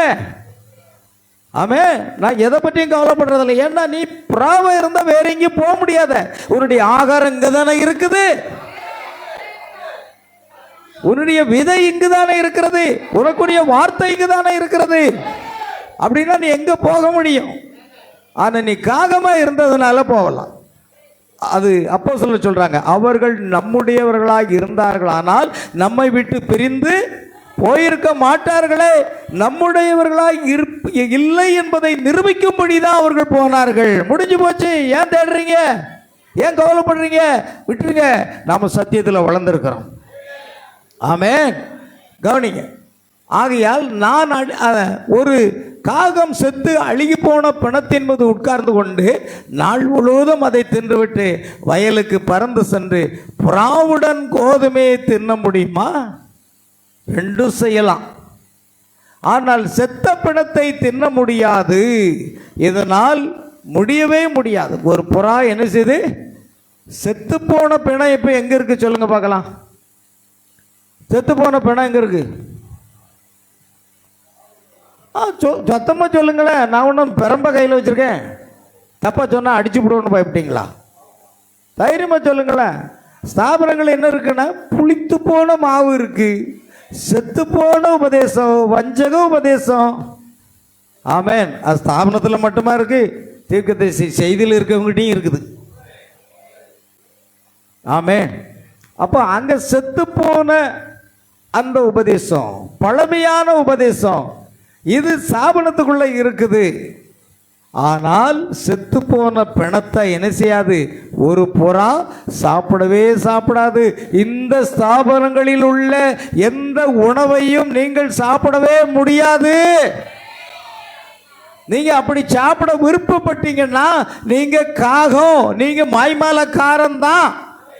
ஆனா புறாவினுடைய சுபாவம் அது அல்ல. நல்ல கவனிங்க. நான் இப்ப அங்க போறேன். எங்க? பெரிய ஒரு கோபுரம் இருக்குல்ல, அந்த சர்ச்சுக்கு தான் போகிறேன். அடா மாய்மேலக்காரனை போய் தொலை. ஆமென். அப்படித்தான் மாய்மேலக்காரன் நமக்கு எதுக்கு? இங்கே வேண்டாம், இங்கே புறா மட்டும்தான் வேணும். அல்லேலூயா. ஆகையால் அது செத்த பணத்தை ஒரு காலம் என்ன செய்யாதுங்க? தின்ன முடியாது. இதனால் முடியவே முடியாது. இதன் வயிற்றுக்குள் அதை செலுத்தவும் முடியாது. அதனால் ஏன் இப்படி செய்ய முடியாது என்று நான் வியந்ததுண்டு. இரண்டுமே ஆகாயத்து பறவைகள். இப்படி இருக்க ஏன் அவைகளின் உடல் அமைப்பில் உள்ள வித்தியாசமே இதற்கு காரணம். உடல் அமைப்பில் ஒரு வித்தியாசம் இருக்கிறதா? இந்த உடல் அமைப்பின் வித்தியாசமானது என்ன செய்கிறது என்றால், பிரியமானவர்களே, நாம் அதை கவனிக்க வேண்டும். அது என்ன செய்யாதுன்னா, இந்த அழுகி போன உணவுகளை என்ன செய்யாது? சாப்பிடவே சாப்பிடாது. ஆமென். கர்த்தருக்கு ஸ்தோத்திரம். அப்படித்தான் ஒரு உண்மையான கிறிஸ்தவனும் இருக்கிறான். ஆமென்.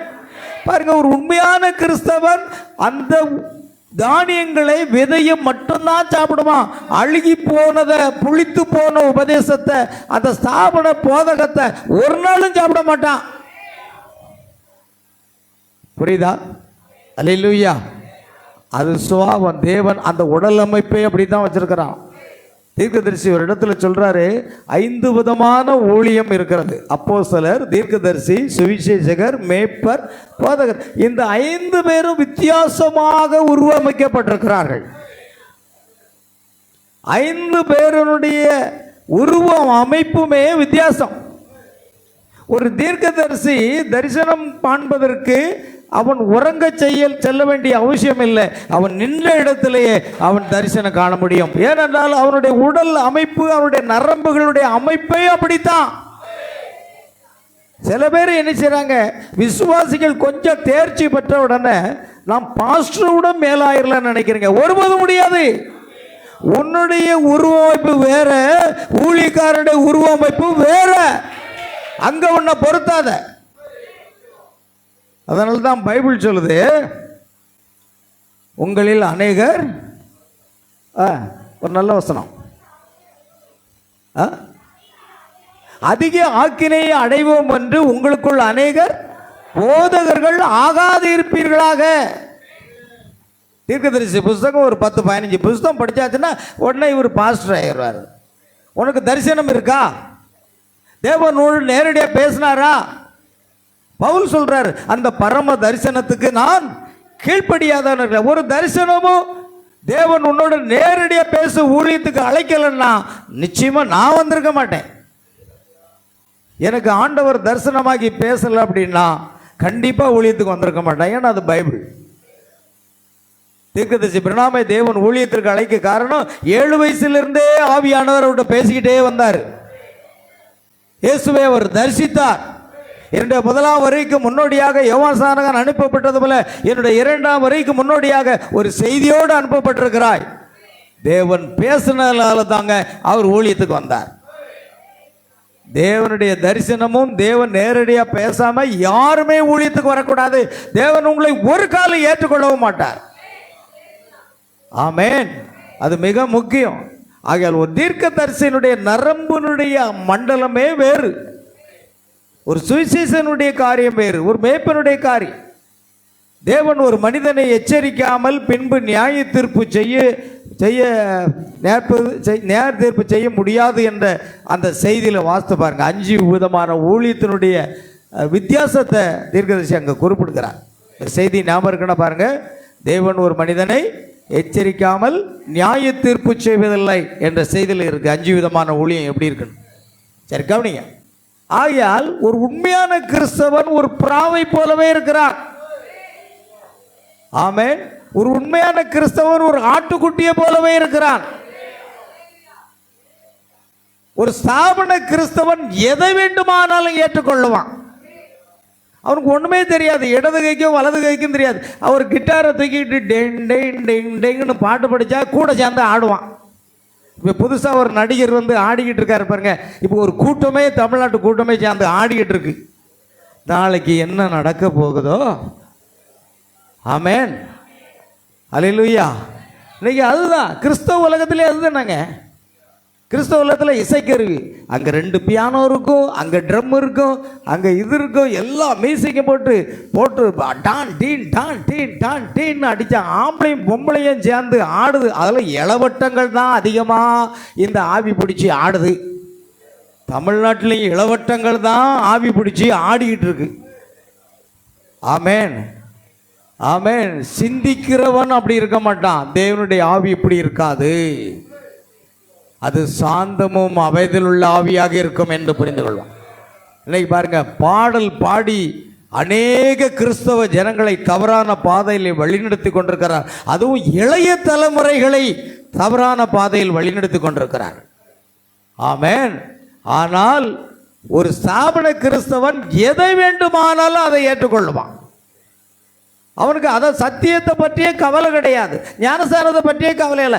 எங்கேயாவது முழுதே அங்கே போய் குளத்துக்குள்ள முங்கியாச்சா, நான் முங்கியாச்சு, முடிஞ்சது கதை.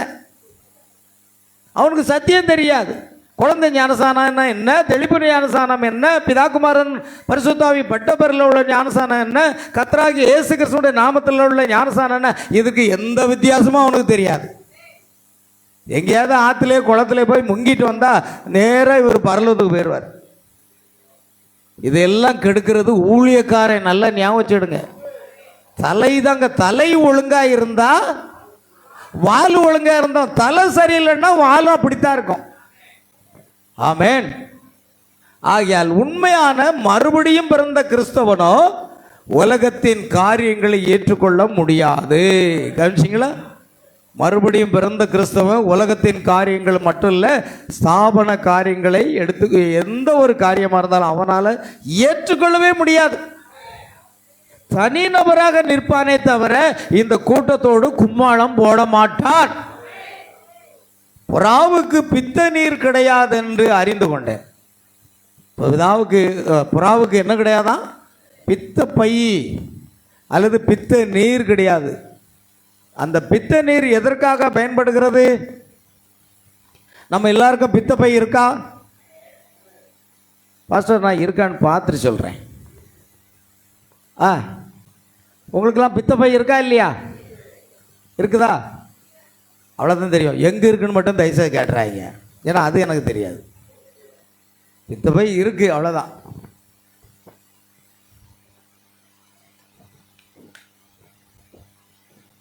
சில பேர் பித்தப்பை இருக்குன்னு எப்போ கண்டுபிடிச்சேன்னு தெரியுமா?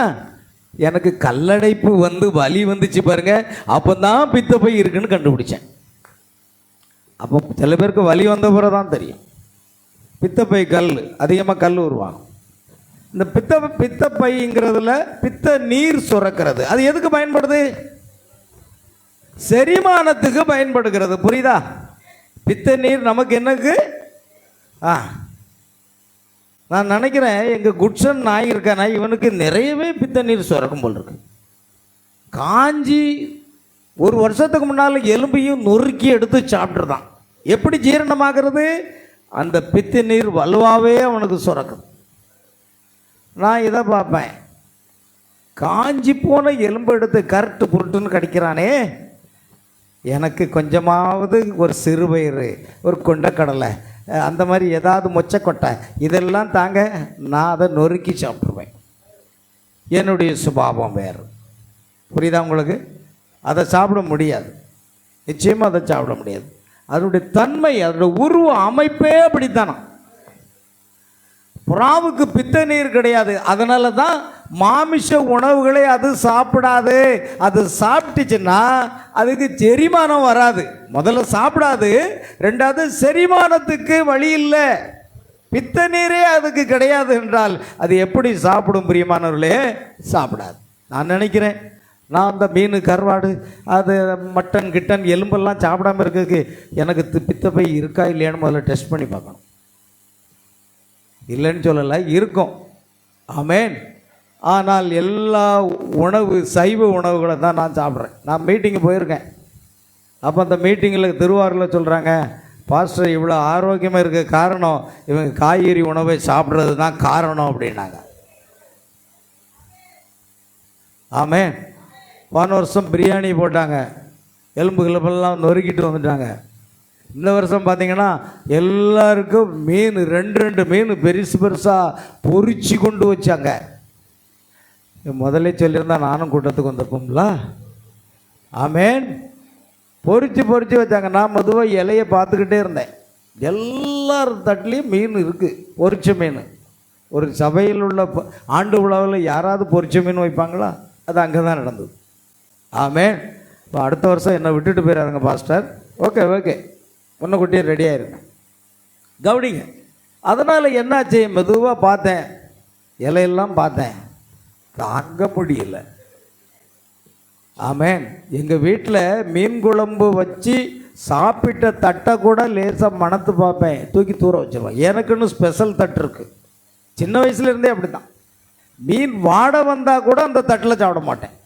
அதனால பார்த்தேன், அந்த பாஸ்டருடைய சம்பந்தார் பார்த்தாங்க, பிரதர் வாங்க, நேராக வீட்டுக்குள்ளே போய் டேபிளில் போய் ஜம்முன்னு நல்ல தயிர் சாம்பார்லாம் போட்டு முட்டைலாம் போட்டு கொடுத்தாங்க. நான் முட்டை தான் சாப்பிடுவேன்னு சும்மா சொன்னேன். அதுக்கு முன்னாடி முட்டை வந்துடுச்சு, ஆம்லேட் ஒன்று. அப்படி நாங்கள் உள்ளே போய் உட்காந்து சாப்பிட்டோம். பார்த்தீங்களா, எனக்கு அருமையான தேவனுடைய பிள்ளை, என்னுடைய சுபாவம் அதுதான்.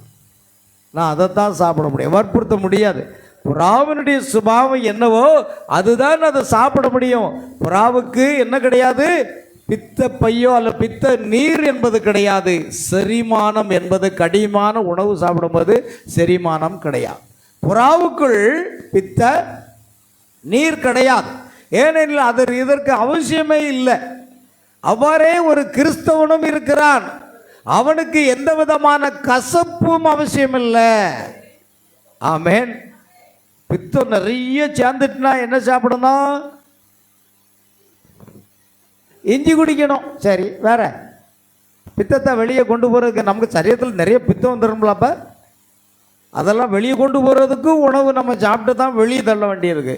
ஆனால் புறாவுக்கு அது தேவையில்லை. புறாவுக்கு இஞ்சி கூட குடிக்க வேண்டியதில்லை. ஆமென், அல்லேலூயா. ஒரு கிறிஸ்தவனும் அவ்வாறு தான் இருக்கிறான். அவனுக்கு எந்த விதமான கசப்பு அவசியம் இல்லை. பித்தம் என்பது ஒரு விதமான கசப்பு, அது கிறிஸ்தவனுக்கு இருக்காது. பாருங்கள், ஏனெனில் அவனால் தேவனுடைய ஆகாரத்தை மாத்திரமே உண்ண முடியும். மனுஷன் அப்பத்தினாலே மாத்திரமல்ல, தேவனுடைய வாயிலிருந்து புறப்படும் ஒவ்வொரு வார்த்தையினாலே. ஒரு மறுபடியும் பிறந்த கிறிஸ்தவன் வார்த்தையை மட்டும்தான் சாப்பிடுவான். ஆமென். அவனால் தேவனுடைய ஆகாரத்தை மட்டுமே உண்ண முடியும். அதை ஜீரணிக்க கசப்பு அவசியம் இல்லை, அதாவது பித்த நீர் அவசியம் இல்லை. ஏன்னா நமக்குள்ள வரக்கூடிய அந்த வார்த்தையை மரியாள் தன் இருதயத்தில் வைத்து கொண்டு தியானித்து கொண்டே இருந்தாள். அதனால நம்முடைய காதின் வழியாக நமக்குள் வரக்கூடிய இந்த வசனத்தை, இந்த வார்த்தையை, இந்த உணவை இந்த பித்த நீர் செரிமானம் பண்ணிட்டுன்னா நமக்குள்ள அது தங்காது. அப்போ மறுபடியும் பிறந்த கிறிஸ்துவனுக்கு என்ன இல்லை? பித்த நீர் கிடையாது. ஏன் தெரியுமா? வார்த்தை நமக்குள்ள தங்கி இருக்கணும், செரிமானம் ஆகக்கூடாது. சில பேருக்கு வார்த்தை செரிமானம் ஆகிறது. என்ன, போன வாரம் என்ன பிரசங்கித்த தெரியாது. ஏன்னா அந்த பித்த நீர் என்ன செஞ்சு ஒரு வாரத்துக்குள்ள செரிமானம் பண்ணி அந்த செய்தியை வெளியே கொண்டு போயிடுச்சு. புரியுதா? அல்லேலூயா. அப்போ மறுபடியும் பிறந்த கிறிஸ்தவனுக்கு அது பித்த நீர் அவசியம் இல்லை. ஏன்னா வார்த்தையை நம்முடைய இருதயமாக பலகையில் என்ன செய்யும்? ஒவ்வொரு வாரம் செய்தி, அதுதான் ஆவலோடு நம்ம சரியான நேரத்துக்கு ஓடிறோம். அந்த செய்தியை, வார்த்தையை கேட்பதற்காக நம்ம வருகிறோம். ஆமென். பாருங்கள், அந்த ஜீரணிக்க கசப்பு, பித்த நீர் எப்படி இருக்கும்? கசப்பாக இருக்கும். தெரியுமா? பித்தம் அதிகமாயிட்டுனா நம்முடைய வாய் என்ன செய்யும்? கசக்குமா கசக்காதா? அப்போ என்ன செய்யணும்? 2 காய்ந்த முந்திரி பழத்தை எடுத்து வாயில் போட்டு சாப்பிடணும். அப்பா, உங்களுக்கு மருத்துவத்தையும் சொல்ல வேண்டிய இருக்குது. ஒழுங்காக இஞ்சி குடிங்க, ஒழுங்காக என்ன செய்யுங்க, அந்த காய்ந்து போன முந்திரி இருக்கு பாருங்க, அதை நல்லா போட்டு சாப்பிடுங்க, பித்தம் வெளியேறும். ஆமென். கவனிங்க, இதுக்கு தேவை அன்பு மட்டும்தான் அவசியம்ங்க. எனவே அவன் அந்த ஆகாரத்தை ஜீரணிக்க அவர்கள் என்றும் நல்லது என்றும் கூறி அதனுடன் கருத்து வேற்றுமை கொண்டுள்ளனர். ஆனால் அன்பு எப்பொழுதுமே தேவனுடைய வார்த்தையை ஏற்றுக்கொள்ளுகிறது. ஆமென். ஒரு மறுபடியும் பிறந்த கிறிஸ்தவனுக்கு கசப்பு இருக்காது. ஒரு மறுபடியும் பிறந்த கிறிஸ்தவனுக்கு பித்த நீர் இருக்காது. ஏனென்றால் அவனிடத்தில் இருக்கிற ஒன்றே ஒன்று தேவனுடைய அன்பு மாத்திரமே. அல்லேலூயா. இப்பொழுது அந்த புறாவிற்கு பித்த நீர் கிடையாது. எனவே அதனால் முடியாது. கெட்டுப்போன எதையுமே தின்பதென்பது அதன் தன்மைக்கு விரோதமானது. இது தின்றுவிட்டால் அந்த ஆகாரம் அதை கொன்றுவிடும். பார்த்தீங்களா? அல்லேலூயா. உண்மையாகவே பொரிச்ச கருவாடை எனக்கு கொண்டு தந்தீங்கன்னா கொஞ்ச நேரத்தில் நான் சாப்பிட்டது பூரா வெளியில் வாந்தி பண்ணிடுவேன். எனக்கு ஒத்து போகாது. உங்களுக்கு நான் சொல்லலை. நீங்கள் தான் 4 நாள் கருவாட்டு குழம்பு சுட வச்சு சாப்பிட்ற ஆட்கள் நிறைய பேர் இருக்காங்க. ஆமென். அவங்க கேட்டால் சொல்கிறாங்க, இதை சுட வச்சு சாப்பிட டேஸ்ட்டு கூடுமா? என்ன கூடுதோ தெரில. அல்லேலூயா. கவனிங்க. ஏன்னா எங்கள் வீட்டம்மா நல்ல குழம்பு சாப்பிடுவாங்க, மீன் குழம்பு. நமக்கு பிடிக்காது. அவங்களுக்கு கொண்டு வாங்கி கொண்டு கொடுத்துருவேன். இப்போ அந்த வேலை எனக்கு மிச்சம். மருமகனே வாங்கி கொண்டு கொடுத்துருவாங்க. சரி, அந்த ஆகாரம் அதை கொண்டு விடுமா? ஒரு மீனை காக்கா கொத்தி சாப்பிடும், ஆனால் ஒரு புறா சாப்பிடாது. சாப்பிட்டா அந்த ஆகாரமே அந்த புறாவை கொன்றுவிடும். அல்லேலூயா. கவனிங்க. ஆனால் அத்தகைய ஆபத்து எதுவுமே இல்லை. ஏனெனில் அது அந்த ஆகாரத்தை தின்னாது. ஏனெனில் அதற்கான பசி அதற்கு கிடையாது. அப்படித்தான் ஒரு உண்மையான கிறிஸ்தவனும் இருக்கிறான். அல்லேலூயா. ஒரு உண்மையான கிறிஸ்தவன் மறுபடியும் பிறந்து தேவனுடைய அன்பினால் நிரம்பி இருக்கிறான். ஒரு உண்மையான கிறிஸ்தவன் பேரில் எந்த பாவமும் எண்ணப்படுவதில்லை என்று உங்களுக்கு தெரியுமா? எவனுடைய அக்கிரமத்தை கர்த்தர் எண்ணாது இருக்கிறாரோ அவன் பாக்கியவான் என்று சங்கீதம் 32:2 இருக்கிறார். நீங்கள் ஆட்டுக்குட்டியானவர் இரத்தத்தினால் கழுவப்படும் போது, ஆமென், பாவனை விசுவாசத்தின் மூலம் அல்ல, ஆனால் உண்மையில் ஆட்டுக்குட்டியானவர் இரத்தத்தினால் நீங்கள் செய்த எந்த பாவத்தையும் தேவன் உங்கள் கணக்கில் எடுப்பதில்லை. ஆமென், அல்லேலூயா. ஏனெனில் நீங்கள் இரத்தத்தின் கீழாக இருக்கிறீர்கள். அவர் அதை காண்பதில்லை. இரத்தம் தோய்ந்த பலி ஒன்று உள்ளது. உங்களை அவர் காணும் ஒரே விதம், உலக தோற்றத்துக்கு முன்னால் உங்கள் பெயரை ஆட்டுக்குட்டியானவரின் ஜீவ புஸ்தகத்தில் எழுதின போது, ஆமென், உங்களை எவ்வாறு கண்டாரோ அதே விதமாக அப்படித்தான் அவர் நம்மை காண முடியும். நல்ல கவனிங்க. எவனுடைய அக்கிரமத்தை அவர் எண்ணாது இருக்கிறாரோ பாருங்க. ஒருவேளை இந்த உலகத்தார் சொல்லலாம், என்னமோ பாஸ்டருங்க, அயோக்கிய பையன், என்னமோ விசுவாசியா, எப்படி அவருடைய ஜீவித்தை பாருங்க எப்படி இருக்காங்க, இவங்க எப்படி இருக்காங்கன்னு. ஆனால் தேவன் உலக தோற்றத்தின்பாக நம்முடைய பெயரை ஜீவபுஸ்தகத்தில் எழுதும்போது நாம் எப்படி இருந்தோமோ அதே போன்றுதான் இப்பொழுது நம்ம பார்க்கிறாராம். அவர் நம்முடைய குறைகளை பார்ப்பதில்லை, நம்முடைய தவறுகளை பார்ப்பதில்லை.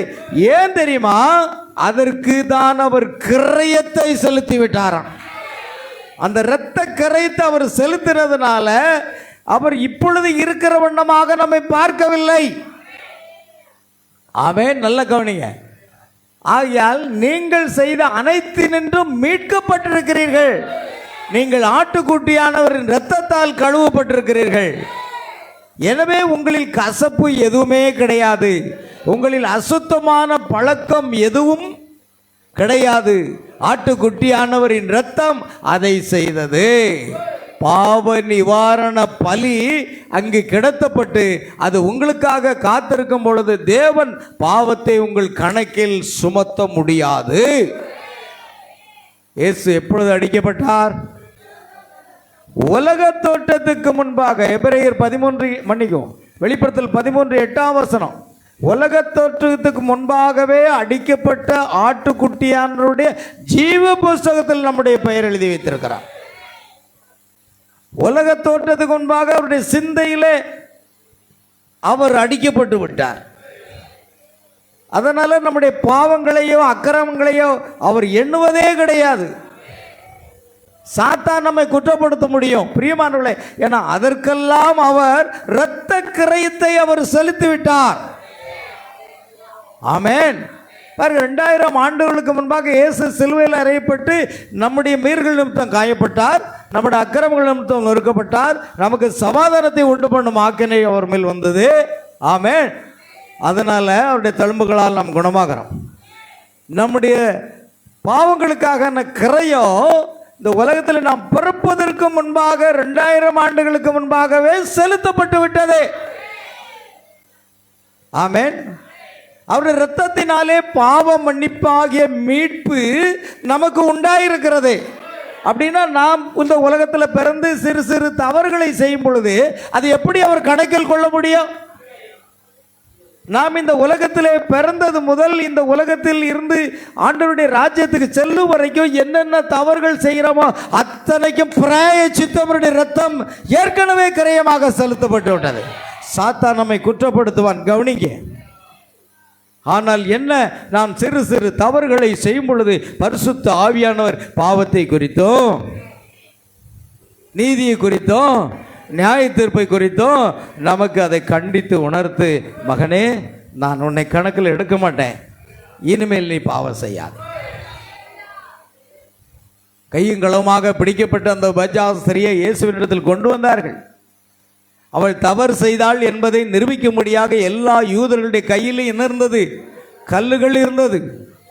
ஆனால் இயேசு தாமே சொன்னார், ஆமென், உங்களில் பாவம் இல்லாதவன் முதலாவது இவள் மீது கல்லெறிய கடவன். குழுந்தி எழுதி கொண்டிருந்தார். அவர் என்ன எழுதியிருப்பார்? மகளே உன் பாவம் உனக்கு மன்னிக்கப்பட்டது. அவர் எழுதி கொண்டே இருந்தார். ஒரு பிரமாணத்தை எங்கே எழுதியிருக்கார். அது நியாய பிரமாணம் அல்ல, அது அன்பின் பிரமாணம், அது கிருபையின் பிரமாணம். நியாய பிரமாணத்தை விட அன்பின் பிரமாணம் வலிமையானது. ஆமென். அப்போஸ்தலனான பவுல் நியாய பிரமாணத்தின்படி வைராக்கியம் உள்ளவனாய் இருந்தான். எப்பொழுது கிருபையின் பிரமாணத்துக்குள்ள வந்தாரோ அப்பொழுது தன்னையே ஆண்டவருக்கு அர்ப்பணிக்க கூடியவனாக வந்தான். அதுதான் அன்பின் பிரமாணம், கிருபையின் பிரமாணம். நாம் அங்க வந்திருக்கிறோம். நாம் இயேசுக்காக ஏன் ஒவ்வொரு நிமிஷமும் வாழ்ந்து கொண்டிருக்கிறோம். அல்லேலூயா, ஆமென். ஆகையால் பிரியமானவர்களே, அந்த அப்போஸ்தலனாக பவுல் அந்த கிருபையின் பிரமாணத்துக்குள்ளாக வரும் பொழுது தன் ஜீவியத்தையே இயேசுக்கு கொடுக்கிறான். அல்லேலூயா. ஆகையால் தேவன் நம்முடைய பாவங்களை கணக்கில் எண்ண முடியாது. ஏற்கனவே கிரயம் செலுத்தப்பட்டு விட்டது. மகளே, உன்னை யாரும் நியாயந்திருக்கவில்லையா? ஆண்டவரே, என்னை யாரும் நியாயந்திருக்கலை, எல்லாரும் போய்விட்டார்கள். இயேசு குனிந்து பார்த்து நிமிர்ந்து பார்க்கும்போது ஒருவரும் இல்லை. ஒரே ஒரு வார்த்தை தான் சொன்னார், உங்களில் பாவம் இல்லாதவன் எவனோ அவன் இவள் மீது முதலாவது கல்லெறிய கடவன். அவன் பார்த்தான், எப்பா பயங்கர பாவம் யாருக்கு கல்லை போட்டான், போயிட்டான். அடுத்தவன் போயிட்டான், எல்லாம் போயிட்டான். இன்னைக்கு சபைகளிலே விசுவாசிகள் இதைத்தான் செய்கிறார்கள். ஊழியக்காரனை குற்றப்படுத்துகிறதோ, மற்ற விசுவாசியை குற்றப்படுத்துகிறதோ, ஒரு சகோதரனை குற்றப்படுத்துகிறதோ, ஒரு சகோதரியை குற்றப்படுத்துகிறதோ. நீ எப்படி வாழ்ந்து கொண்டிருக்கிறாய்? உன்னுடைய ஜீவியம் பெர்ஃபெக்டா இல்லையே? ஆமென். அப்படித்தான் ஒருத்தன் நினைச்சான், ஆண்டவரே சிறு வயதிலிருந்தே நான் பொய் சொல்ல மாட்டேன், களவு செய்ய மாட்டேன், ஆமென், தாய் தகப்பன் சொல்ல மீற மாட்டேன், அந்த 10 கட்டளைக்கும் சிறு வயதிலிருந்தே கை கொண்டு வந்தேன், இன்னும் ஏதாவது குறை இருக்கா? ஒருவேளை அவன் நினைத்திருக்கான், ஐ எம் ஏ பர்ஃபெக்ட், நான் பரிபூர்ணவாசி, என்கிட்ட எந்த தவறு இல்லை, 10 கட்டளைக்கும் அப்படியே கீழ்ப்படிந்தன. இயேசு சொன்னார், ஆண்டவரே என்கிட்ட ஏதாவது குறை இருக்கா? இருக்கப்பா, ஒரே ஒரு குறை இருக்கப்பா. அவன் பெரிய ஆஸ்தி உள்ளவன், ஏகப்பட்ட சொத்தெல்லாம் சேர்த்து வச்சிருக்கான். ஆனால் ஒரு ஏழைக்கு கூட கொடுக்க மாட்டான். முதல்ல உன்னோட சொத்தை விற்று என்ன செய், ஏழைகளுக்கு கொடுத்து விட்டு என்னை பின்பற்றி வா. அவனை துக்கம் அடைந்தவனாக போய்விட்டான். இயேசு சொன்னார், இப்படிப்பட்டவர்கள் பரலோக ராஜ்யத்துக்கு பிரவேசிக்க முடியாது. முடிஞ்சு போச்சா? நீங்கள் வசனத்துக்கு கீழ்ப்படிஞ்சா மட்டும் போதாதுங்க. தேவனுடைய அன்பின் பிரமாணத்துக்குள்ள வந்து ஒவ்வொருவரும் தனக்கானவைகளை அல்ல பிறருக்கானவைகளையும் நோக்குவானாக. ஒருவன் பசியா இருந்தா அவனுக்கு ஆகாரம் கொடு, ஒருவன் தாகமா இருந்தா அவனுக்கு தண்ணீர் கொடு, அவனுக்கு வஸ்திரம் இல்லா இருந்தா அவனுக்கு வஸ்திரம் கொடு, ஒருவன் மருத்துவமனையில் படுத்து கொண்டிருக்கிறானா நீ போய் பாரு. இதுதான் உண்மையான பிரமாணம். அல்லேலூயா. நாம இதை விட்டுருதோம். எல்லாம் காணிக்க ஒழுங்காக கொடுப்பேன், நான் தசமாகம் கொடுப்பேன், நான் அப்படி செய்வேன் இப்படி செய்வேன், அதெல்லாம் ஆண்டவர் கணக்கில் எடுக்க மாட்டார். அதெல்லாம் நல்லது தான், நான் வேண்டான்னு சொல்ல மாட்டேன். ஆனால் அப்படி சுபாவம், ஆமென், ஆட்டுக்குட்டியை போன்ற ஒரு சுபாவத்தை தேவனை எதிர்பார்க்கிறார். ஹல்லேலூயா. அதனால் நாம் என்ன தவறு செய்தாலும் அதை கணக்கில் எடுக்க மாட்டார். அதெல்லாம் தவறு செய்யலாமா? இல்லை. அந்த இயேசு சொன்னார், ஒருவரும் உன்னை நியாயந்திருக்கவில்லையா? இல்லை ஆண்டவரே, நானும் உன்னை நியாயந்திருக்கவில்லை. பழைய ஏற்பாட்டு பிரமாணத்தின்படி உபச்சாரத்தில் கண்டுபிடிக்கப்பட்டவன் என்ன செய்யணும்? கல்லறிந்து கொள்ளப்பட வேண்டும். ஆனால் இயேசு சொன்னார், ஆமென், நான் நியாய பிரமாணத்துக்கு முற்றுப்புள்ளி வைத்து விட்டேன், இதோ கிருபையின் பிரமாணத்தை உனக்கு தருகிறேன், அன்பின் பிரமாணத்தை தருகிறேன், நான் உன்னை நியாயந்திருப்பதில்லை, மகளே இனி பாவம் செய்யாதே. அவ்வளோதான், ஒரே ஒரு வேண்டுகோளை வைத்தான், இனி நீ அதை செய்யா. அதே போல் பெதஸ்தா குளத்தண்டையில் அவன் 38 வருஷமாக படுத்து கிடந்த அந்த நோயாளி நடக்க முடியாமல் அந்த குளத்துக்குள்ளே இறக்கி விடுவிக்கிற ஒருவரும் இல்லாத சூழ்நிலை இயேசு கிறிஸ்து அவனை நோக்கி வந்தான். அவன் நீதிமானாக இருந்தானா? இல்லை. ஆமென். அவன் பாவியாக தான் இருந்தான். ஆனால் அவருடைய கிருபையானது அங்கே இறங்கி வருகிறது. ஓ தேவனே, எங்கள் மீது இரக்கமாயிரும், உம்முடைய கிருபை எங்களுக்கு அதிகமாக தேவை என்று நாம் செபிக்க வேண்டியது அவசியம். தீர்க்கதரிசி பிரணாம் அடிக்கடி சொல்கிறார், தேவனே உம்முடைய கிருபைக்காக நாங்கள் காத்திருக்கிறோம், உங்களுடைய நீதிக்காக நாங்கள் உம்முடைய சமூகத்தில் வரல, உம்முடைய கிருபைக்காக நாங்கள் வருகிறோம். அந்த 38 வருஷம் உள்ள வியாதியஸ்தனை பார்த்து இயேசு என்ன சொன்னார் தெரியுமா? ஆமென், நீ சுத்தமாக வேண்டும் என்று விரும்புகிறாயா? ஆமாண்டவரே, உன் படுக்கை எடுத்துக்கொண்டு நடந்து போ. அவன் படுக்கை எடுத்தான், எழுந்தான், நடந்தான். போகும்போது கடைசியாக ஒரு வார்த்தை சொன்னார். என்ன சொன்னார் தெரியுமா? நீ இனி பாவம் செய்யாதேன்னு ஒரு வார்த்தை சொன்னார். நல்லா கவனிக்கணும். நீங்கள் வீட்டில் போய் வாசித்து பாருங்க, முக்கியமானது தான். நீங்கள் என்ன நினைப்பீங்க, இயேசு வந்தாரா, அப்போ எழுந்து சொன்னாரா, போ சொன்னாரா, அவன் போயிட்டானா, என்னமோ ஒரு பெரிய கதையை சொன்னார். அங்கே ஒரு பாயிண்ட் இருக்கு, இனிமேல் நீ பாவம் செய்யாத. அப்போ அந்த வியாதியானது எதன் மூலமாக வந்திருக்கிறது? பாவத்து நிமித்தம்தான் அவனுக்கு வந்திருக்கிறது. ஆனால் கிருபையானது இறங்கி வரும் பொழுது அவனை நியாயம் தீர்க்காமல், மகனே இனி பாவம் செய்யாதே, மகளே இனி பாவம் செய்யாதே. ஹல்லேலூயா.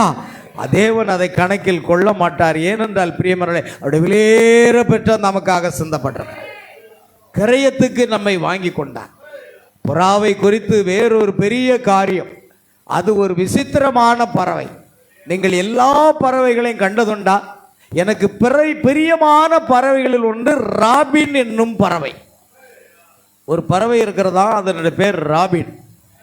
ராபின் என்ற ஒரு பறவை இருக்கிறதா? பையன்களாகிய நீங்கள் ராபின்களை சுடுவதை விட்டு விடுங்க. அந்த ராபின் பறவை என்ன செய்யாதீங்க, சுடக்கூடாது. புறாவை வேட்டையிடக்கூடாது, அதே மாதிரி மயிலை வேட்டையிடக்கூடாது நம்முடைய இந்தியாவில், ஏன்னா அது தேசிய பறவை. ஆனால் பறவை தேசிய பறவை இல்லை, பரலோகத்துக்கும் பூலோகத்துக்கும் ஒரு முக்கியமான ஒரு பறவை, விசேஷித்த பறவை. ஒரு குறிப்பிட்ட தேசத்துக்கு மட்டும் புறா பறவை இல்லைங்க. ஆமென். இந்த உலகத்துக்கு பரலோகத்துக்கு எல்லாவற்றுக்கும் ஒரு விசேஷித்த பறவை தான் புறா. அதை வேட்டையாடுவதற்கோ அதை கொல்வதற்கோ, நான் புறாக்கறி சாப்பிட ஆசைப்படுறேன்னு சொன்னீங்கன்னா நாக்கு அறுத்துற வேண்டியதான், வேறு வழி இல்லை. புறாக்கறி சாப்பிடணுமா? அது தேவன். ஆமென். புறாவை அறுத்து சாப்பிட்றது தேவனை அறுத்து சாப்பிடும். அதான் தேவன் சொன்னார், எந்த ஒரு மாம்சத்தையும் அதை இரத்தத்தோட புசிக்க வேண்டாம். நாமெல்லாம் ரட்சிக்கப்படுறதுக்கு முன்னால் நிறைய பேர் நினைச்சாங்க, இரத்தத்தை வாங்கிட்டு வந்து அதை என்ன பண்ணுவாங்களாம், நல்லா ஃப்ரைடு பண்ணி இரத்தக்கறி சாப்பிட்டவங்க நிறைய பேர் இருப்பீங்க. ஆனால் நீங்கள் மறுபடி பிறந்து மாம்சத்தின் உயிர் எதில் இருக்கு? இரத்தத்தில் இருக்கிறது. தேவன் சொன்னார், அந்த இரத்தத்தை நிலத்தில் ஊற்றி விடுங்கள். மாம்சத்தை மட்டும் தான் பசிக்கணும். அப்போ ஒரு காலத்தில் நம்ம இரத்த கறியெல்லாம் சாப்பிட்ருக்கோமா? இப்போ அதை நம்ம ஒதுக்க வேண்டியதாக இருக்கு. காரணம், நம்ம மறுபடியும் பிறந்து விட்டோம், நம்முடைய சுபாவம் வேற. அல்லேலூயா. பாருங்கள், அந்த ராபின் பறவைகளை நீங்கள் சுட்டு விடுவதை நிறுத்தி விடுங்கள். அதை நீங்கள் செய்ய வேண்டாம். அதற்கு சிவந்த மார்பு எப்படி கிடைத்தது தெரியுமா? ஒரு ஸ்டோரி இருக்கிறது. அந்த ராபின் பறவை வெண்மையானது தான், ஆனால் அது சிகப்பான ஒரு மார்பை உடையதாக மாறுவதற்கு ஒரு காரணம், ஒரு நாள் ஒரு மனிதர் சிலுவையில் மரித்து கொண்டிருந்தார். யாரும் அவருக்கு உதவி செய்யவில்லை. தேவனும் அவரை கைவிட்டு அவர் மரித்து கொண்டிருந்தார். அவருடைய கைகளும் பாதங்களும் ஆணிகளால் கடவப்பட்டிருந்தன. அவருடைய விலாவிலிருந்து இரத்தம் பெருக்கெடுத்து ஓடிக்கொண்டிருந்தது. அவருடைய சிரசில் முள்கிரீடம் சூடப்பட்டிருந்தது. அவருடைய முகத்தில் இரத்தம் வடிந்து கொண்டிருந்தது. ஆமென். ஓ, நம்முடைய கர்த்தராகிய இயேசு கிறிஸ்து தான் அவர். அல்லேலூயா. அப்பொழுது பழுப்பு நிறமுள்ள ஒரு சிறு பறவை அந்த வழியாக பறந்து வந்தது. அது அந்த காட்சியை கண்டது. அது இதுவரை கண்டதிலேயே மிகவும் பரிதாபமான ஒரு காட்சி என்று எண்ணினது. ஆமென். உலகத்தில் உள்ள எந்த தெய்வங்களும் நமக்கு உயிரை கொடுக்கல. இயேசு கிறிஸ்து என்னும் ஒரே தெய்வம் நமக்காக கல்வாரி சிலுவையிலே பல பாடுகளை பட்டு இரத்தம் சிந்தி அவர் மரித்து உயிர்த்தெழுந்தவர். அவரை நேசிக்காதவன், பைபிள் சொல்லுது, பவுல் சொல்றாரு, ஒருவன் கர்த்தராகிய இயேசு கிறிஸ்துவினிடத்தில் அன்பு கூறாமல் போனால் அவன் சபிக்கப்பட்டவனாயிருக்க கடவன். அது இதுவரை கண்டதிலேயே மிகவும் பரிதாபமான காட்சி என்று அது அந்த சிறு பறவை அறிந்திருந்தது.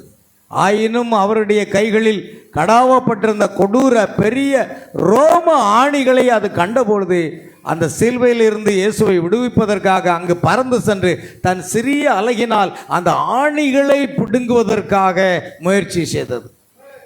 ஆமென். அந்த பரிதாபமான காட்சியை பார்த்து அவரை சிலுவையிலிருந்து விடுவிக்க வேண்டும் என்று அந்த ஆணிகளை பிடுங்குவதற்காக முயற்சி செய்ததாம். அப்பொழுது அதன் மார்பில் இரத்தம் படிந்து அன்று முதல் அது சிகப்பா உள்ளது. ஆமென். அந்த ஆணியை பிடுங்க முயற்சிக்கும் பொழுது அதனுடைய கைகளில் உள்ள இரத்தமெல்லாம் அதனுடைய மார்பில் படும் பொழுது அது சிகப்பாக மாறினது. அது ஒரு காரியமாக இருக்கிறது. ஆமென். அன்றிலிருந்து அந்த பறவை இப்பொழுது சிகப்பாகவே இருக்குமாம். அவருடைய மார்பு பகுதி சிகப்பாகமா இருக்கிறார்.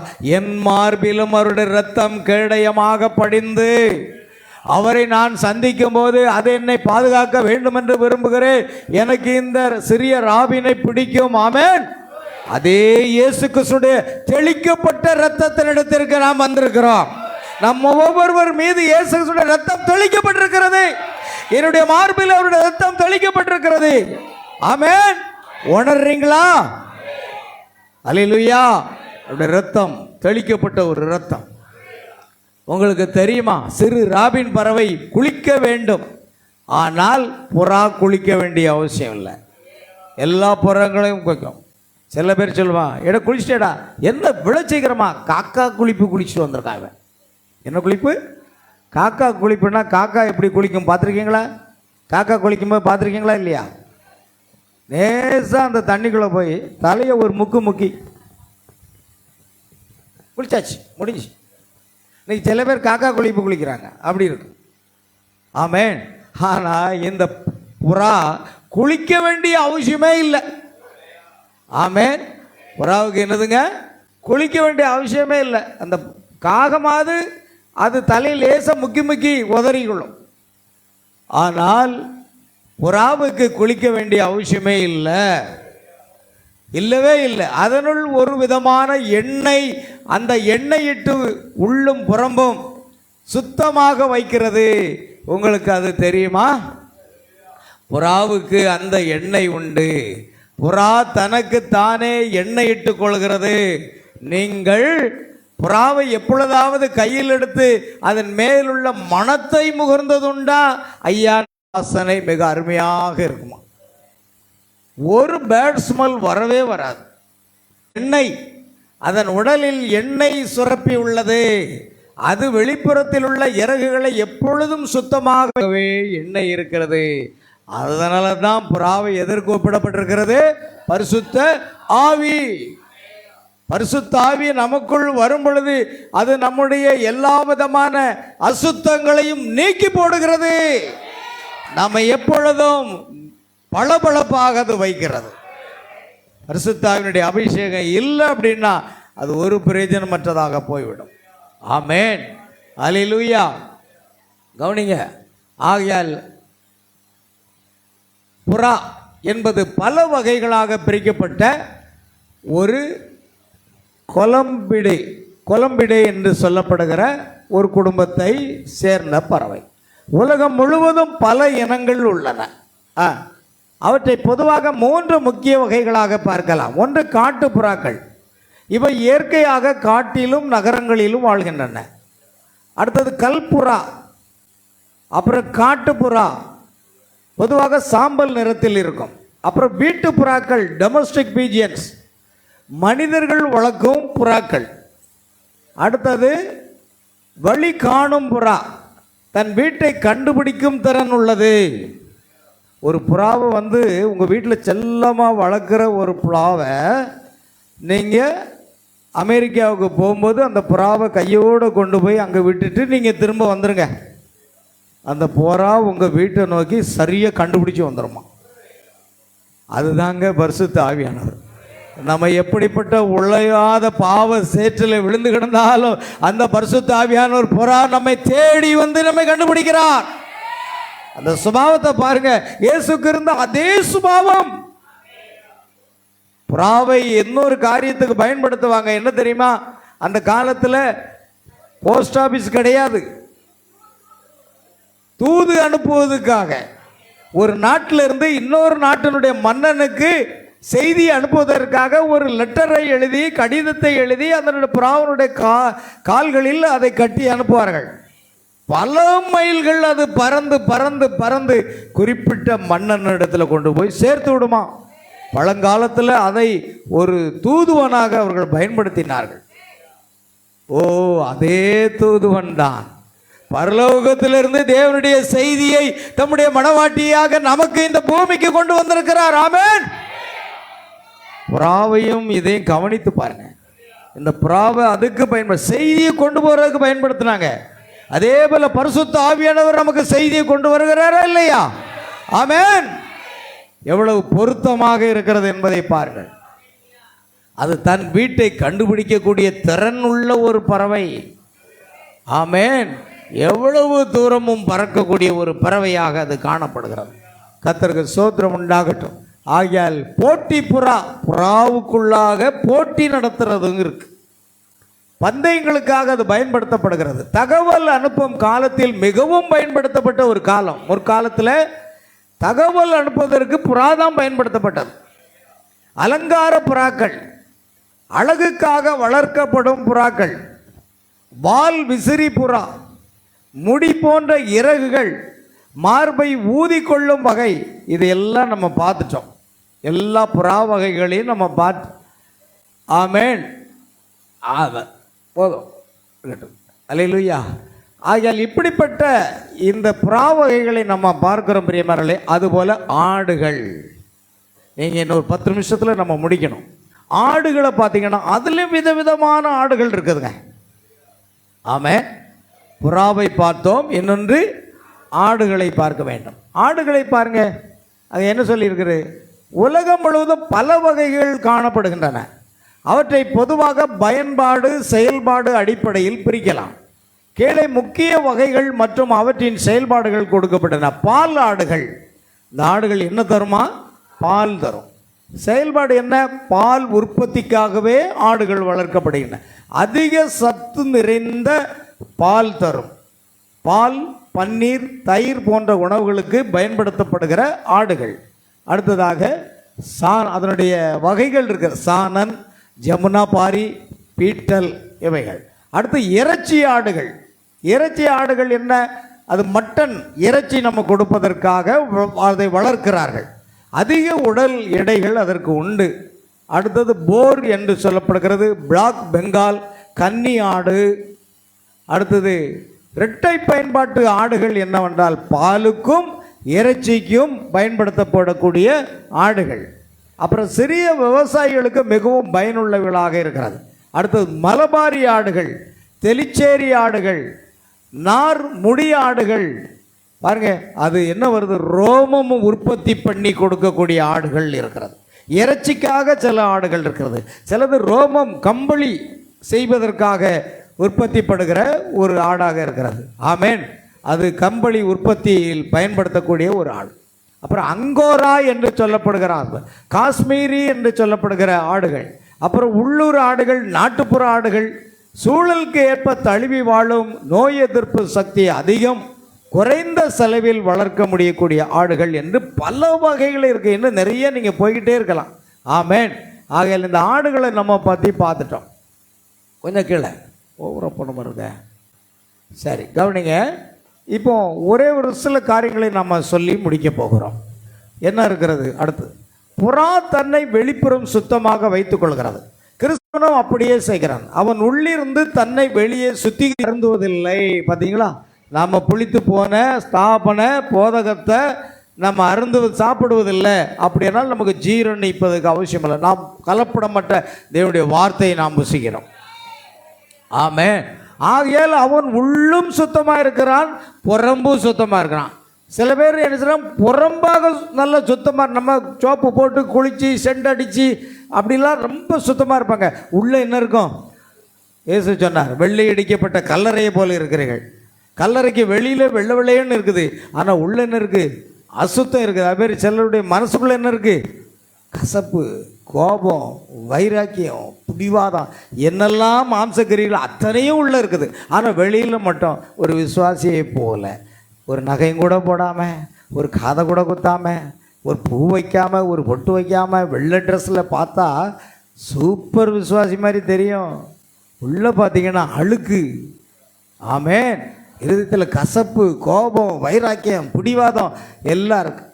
பாருங்கள், இருதயத்திலிருந்து புறப்படுவதுதான் மனுஷன் என்ன செய்யும்? தீட்டுப்படுத்தும் என்று சொன்னார். அடுத்தது பாருங்க, இப்பொழுது நாம் காண்கிறோம் இந்த பறவை. நான் அநேக காரியங்களை எழுதி வைத்திருக்கிறேன். சரி, அப்படியே போகலாம். மேலே பலிக்காக பயன்படுத்தப்படுகிறது. ஆடுகளும் பலிக்காக, பறவைகளும் இந்த புறாவும் பலிக்காக பயன்படுத்தப்படுகிறது. ஆதியாகமம் 15:9 நான் பார்க்க போனால் ஆபிரகாமுக்கு குழந்தை இல்லை. அப்போ தேவன் என்ன செய்கிறார்? ஒரு வாக்குத்தத்தத்தை கொடுக்குறார். கடற்கரை மணலை போல உனக்கு என்ன இருக்கும்? சந்ததி இருக்கும், வானத்து நட்சத்திரங்களைப் போல சந்ததி இருக்கும். அப்போ கர்த்தர் என்ன செய்கிறாரோ அவனை அழைத்து போட்டோம் மேலே விசித்திரமான முறையில் ஒரு காரியத்தை அவர் செய்கிறார். பாருங்கள், இந்த காரியங்களெல்லாம் முடிந்தபொழுது கர்த்தர் ஆபிரகாமுக்கு தரிசனமாகி, ஆபிரகாம் ஒரு தீர்க்கதரிசி, அவன் தரிசனம் காண்கிறான். பாருங்கள், அப்பொழுது என்ன செய்கிறார் பாருங்கள், கர்த்தர் ஆபிரகாம் கர்த்தராகி ஆண்டவரே, ஆண்டவர் என்று சொல்லுகிறது எலோகிம் என்று அழைக்கிறது.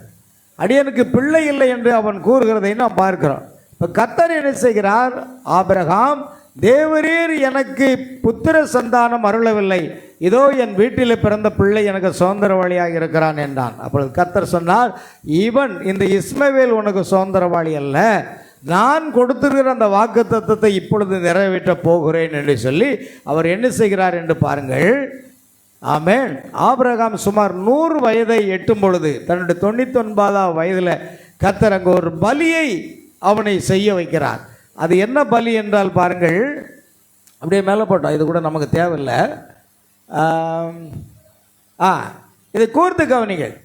அவர் நான் வாசிங்க, எந்த வசனம் வாசிங்க. அதற்கு அவர் 3 வயது கிடாரியையும் 3 வயது வெள்ளாட்டையும் 3 வயது ஆட்டுக்கடாவையும் ஒரு காட்டு புறாவையும் ஒரு புறா குஞ்சையும் என்னிடத்தில் கொண்டு வா என்றார். பாருங்க, 3 வயது செய்திக்கு போம், செய்தி டக்குனு பாருங்க, அங்கே இருக்கு. 3 வயது கிடாரியை கொண்டு வா, 3 வயது வெள்ளாட்டை கொண்டு வா, 3 வயது ஆட்டுக்கடாவையும் ஒரு காட்டு புறாவையும் ஒரு புறா குஞ்சையும் என்னிடத்தில் கொண்டு வா என்றார். பாருங்கள், இது பலி பொருட்கள். ஆமென். ஆக எல்லாமே 3, காட்டுப்புறா 3, அதனுடைய காரியங்கள் ஒரு கிடா 3, இதையெல்லாம் கொண்டு வர. பாருங்கள், இயேசுவுக்கு முன்னடையாளமாக அது பலியாக உபயோகிக்கப்பட்டது. அப்போ பலி பொருளாக ஆட்டுக்கடாவையும் அந்த புறாவையும் கொடுக்கப்படும். இயேசு தேவாலயத்துக்கு வரும் பொழுது அவருக்கு தேவனுக்கு பலி செலுத்துவதற்கு என்ன கொண்டு வந்தாங்க வாசிங்க, லூக்கா சுவிசேஷமா, சீக்கிரம் வாசிங்க. போச்சு, லூக்கா 1ஆம் அதிகாரமா.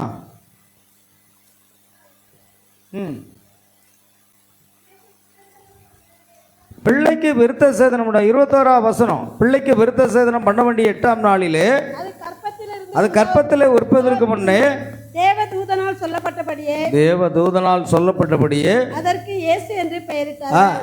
மோசேயின் நியாய பிரமாணத்தின்படியே அவர்களுடைய சுத்திகரிப்பின் நாட்கள் நிறைவேறின போது முதற் பேரானவன் எந்த பாயிண்ட் மட்டும் எடுங்க. 24 கர்த்தருடைய நியாய பிரமாணத்தில் சொல்லி இருக்கிறபடி ஒரு ஜோடி காட்டு புறாவையாவது சவுண்ட் அதிகமா இருக்கு, பார்க்கவே மாட்டான். வாசிங்க. கர்த்தருடைய நியாய பிரமாணத்தில் சொல்லி இருக்கிறபடி ஒரு ஜோடு காட்டு புறாவையாவது 2 புறா குஞ்சுகளையாவது பலியாக செலுத்தவும் எருசலேமுக்கு கொண்டு வராங்க. பாருங்க, இயேசு கிறிஸ்துக்கு பெயர் சூட்ட வைக்கிற அந்த காலகட்டத்தில் நியாயப்பிரமாணத்தின்படி ஒரு ஜோடு காட்டு புறா, ஆமென், அடுத்து 2 புறா குஞ்சுகள், இதெல்லாம் பலி செலுத்துவதற்காக, இயேசுவுக்காக பலி செலுத்துவதற்கு கொண்டு வரப்பட்டதை நம்ம பார்க்குறோம். அல்லேலூயா. அதே போல தான் ஆபிரகாமுக்கும் தேவன் அதைத்தான் சொல்லுகிறான், நீ பலியாக அந்த புறாவை என்ன செய், கொண்டு வா. ஆகையால் தேவன் அவனுக்கு இங்கே என்ன காண்பித்து கொண்டிருந்தால் என்றால், இந்த பலிகள் கிறிஸ்துவை குறிப்பிடுகின்றன.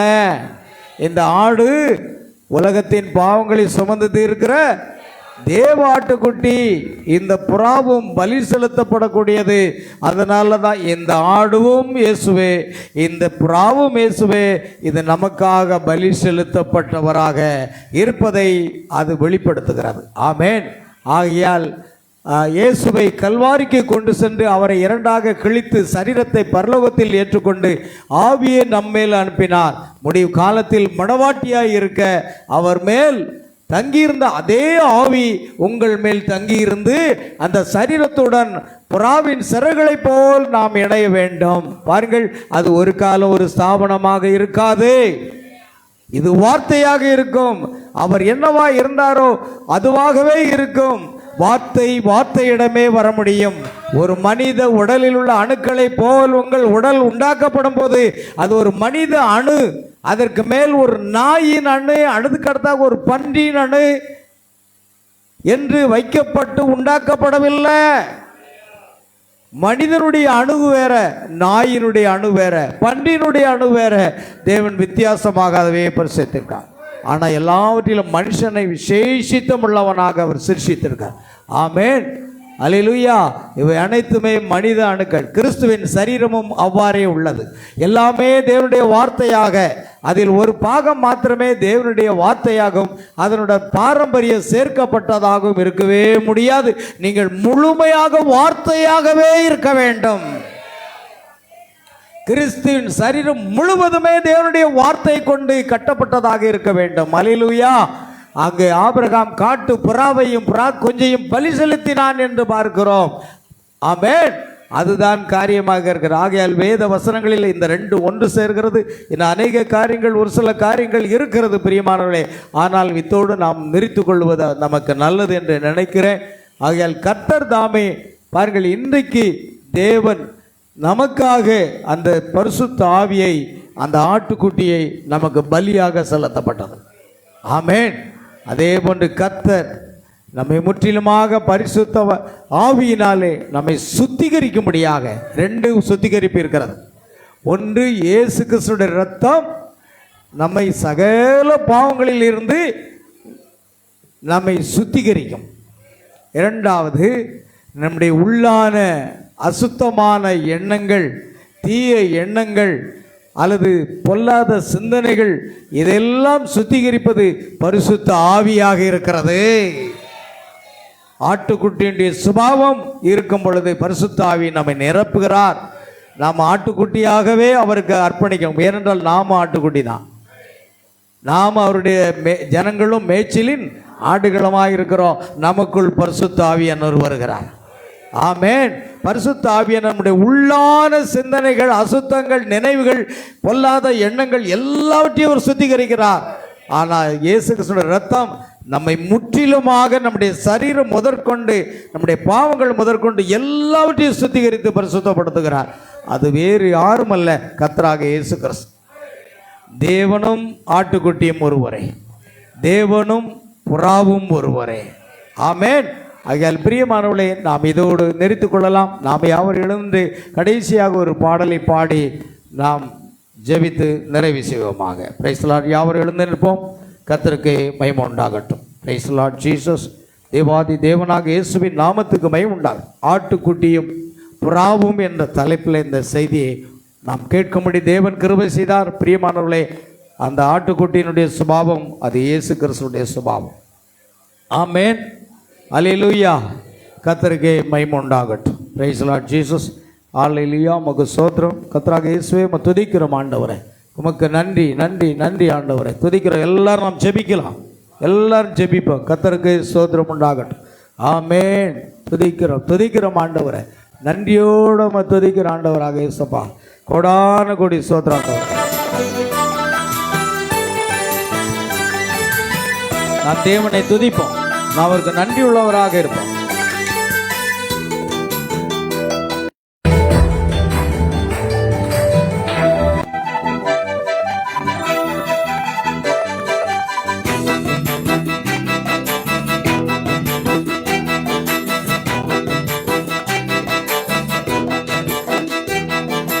துதியும் கனமும் மகிமையும் தூயவர்க்கு ஆராதனை, மாட்சிமையும் வல்லமையும் உடையவர்க்கு ஆராதனை. துதியும் கனமும் மகிமையும் தூயவர்க்கு ஆராதனை, மாட்சிமையும் வல்லமையும் உடையவர்க்கு ஆராதனை. ஓங்கிய பூயமும் பலத்த கரமும் உடையவர்க்கு ஆராதனை. அல்லேலூயா. ஆனந்த ஆராதனை. பரிசுத்தர்க்கே ஆராதனை. அல்லேலூயா. ஆனந்த ஆராதனை. அல்லேலூயா. பரிசுத்தர்க்கே ஆராதனை.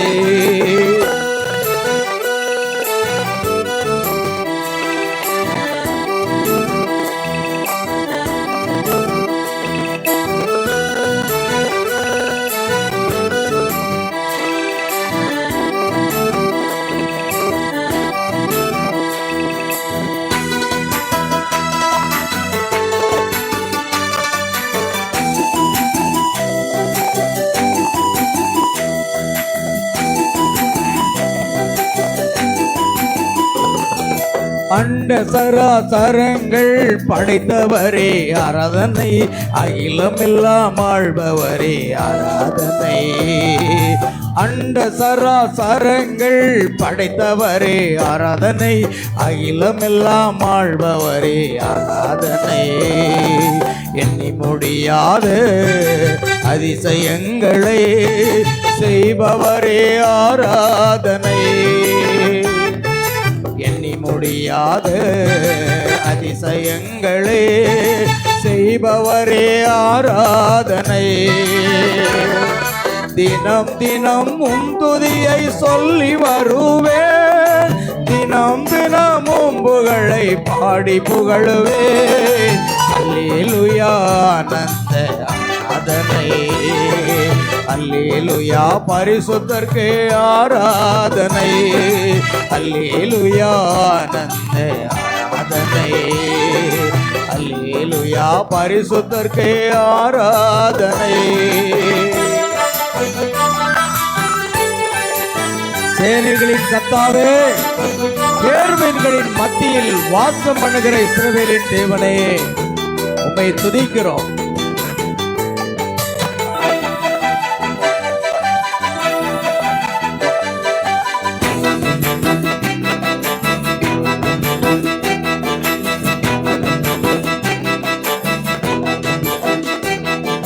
கேருபீன் புகழுக்குள்ளே நிறைந்தவரே ஆராதனை, கிரகிக்க முடிய காரியம் செய்பவரே ஆராதனை. கேருபீன் புகழுக்குள்ளே நிறைந்தவரே ஆராதனை, கிரகிக்க முடிய காரியம் செய்பவரே ஆராதனை. மண்ணாந்திரத்தை வயல்வெளியாய் மாற்றினீரே ஆராதனை, வனாந்திரத்தை வயல்வெளியாய் மாற்றினீரே ஆராதனை. தினம் தினம் உம் அன்பை ருசித்து மகிழ்வேன், தினம் தினமும் கீர்த்தி பாடி புகழுவேன். அல்லேலூயா ஆனந்த ஆராதனை, அல்லேலூயா பரிசுத்தர்க்கே ஆராதனை, அல்லேலூயா ஆனந்த ஆராதனை, அல்லேலூயா பரிசுத்தர்க்கே ஆராதனை.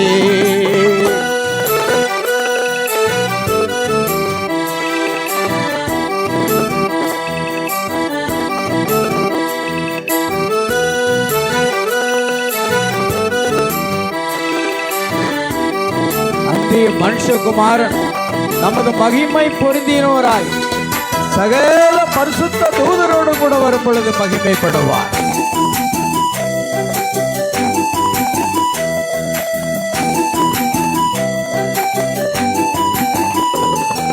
சிம்மாசனத்தில் அமர்ந்திருக்கும் ராஜாதி ராஜா ஆராதனை, ஆராய்ந்து முடிய அற்புதங்களை செய்பவரே ஆராதனை.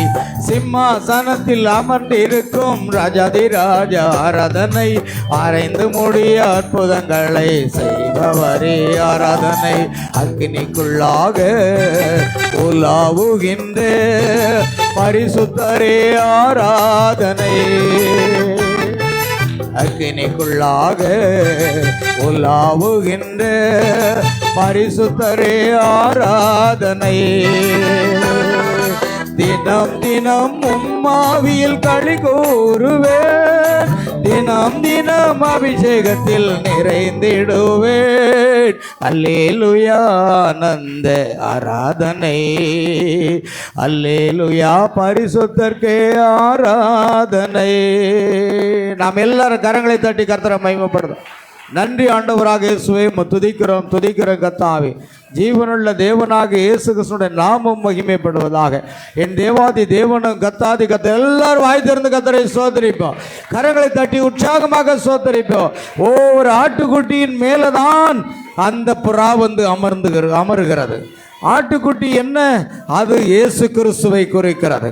அது நாம் தான் அந்த ஆட்டுக்குட்டியாக இருக்கிறோம். பரிசுத்த ஆவியாகிய புறா இயேசுவின் மேல் வந்து அமர்ந்தது போலவே அந்த பரிசுத்த ஆவியாக புறா நம்மையும் நிரப்பி நம் மீது அமர்ந்து நம்மை நமக்கு இஷ்டமான இடத்துக்கல்ல தேவனுக்கு இஷ்டமான இடத்திற்கு நம்மை அழைத்து செல்லுகிறார். ஆம், இயேசு ஆவியானவராலே வழிநடத்தப்பட்டார். நாமும் தேவனுடைய ஆவியினாலே நடத்தப்படும்படியாக தேவன் தம்முடைய ஆவியை நமக்கு கொடுத்திருக்கிறார். நம்முடைய சுய விருப்பம் அல்ல பிரியமானவர்களே. நீ உன் சுய பக்தியின் மேல் சாயாதே. தேவனுடைய வார்த்தையில் நிலைத்திருக்கும் பொழுது தேவ ஆவியானவர் நம்மை எங்கு நடத்துகிறாரோ அங்கே நாம் நடத்தப்பட வேண்டும். அதைத்தான் கர்த்தர் விரும்புகிறார். நம்முடைய விருப்பம் அல்ல பிரியமானவர்களே. நம்முடைய விருப்பத்தை எல்லாம் அப்புறப்படுத்துவீராக. நாம் முன்னோர்களிலே தேவனுடைய சுபாவத்துக்கு தேவனுடைய காரியங்களுக்கு விரோதமாக நாம் இருந்தோம். தாம் கோபாக்கினியின் பிள்ளைகளாக இருந்தோம். நம்முடைய மாம்சமும் நம்முடைய மனசும் விரும்பியவர்களை செய்து தேவ கோபாக்கினியின் பிள்ளைகளாக இருந்தோம். ஆனால் இரக்கத்தில் ஐஸ்வர்யமுள்ள தேவன் நம்மை பாவங்களிலும் அக்கிரமங்களிலிருந்து மீட்டு நம்ம கிறிஸ்துவோடு கூட எழுப்பி நம்மை உன்னதங்களில் வைத்திருக்கிறார். இனி நாம் அல்ல, இது நாம் அல்ல, கிறிஸ்துவே நமக்குள் பிழைத்திருக்கிறார். கிறிஸ்துவே நமக்குள் பிழைத்திருக்கிறார். கிறிஸ்துவே நம்மை நடத்த வேண்டும். நம்மை அர்ப்பணிப்போமா பிரியமானவர்களே? சுய விருப்பத்தை தூக்கி எறிவோமாக. தேவ சித்தத்துக்கு நம்ம அர்ப்பணிப்போமாக. ஆவியானவரே என்ன நடத்துங்க, ஆவியானவரே எங்களை நடத்துங்க, எங்கள் ஒவ்வொருவரையும் நடத்துங்க. இந்த சபையை பரிசுத்த ஆவியானவரே நடத்துங்க.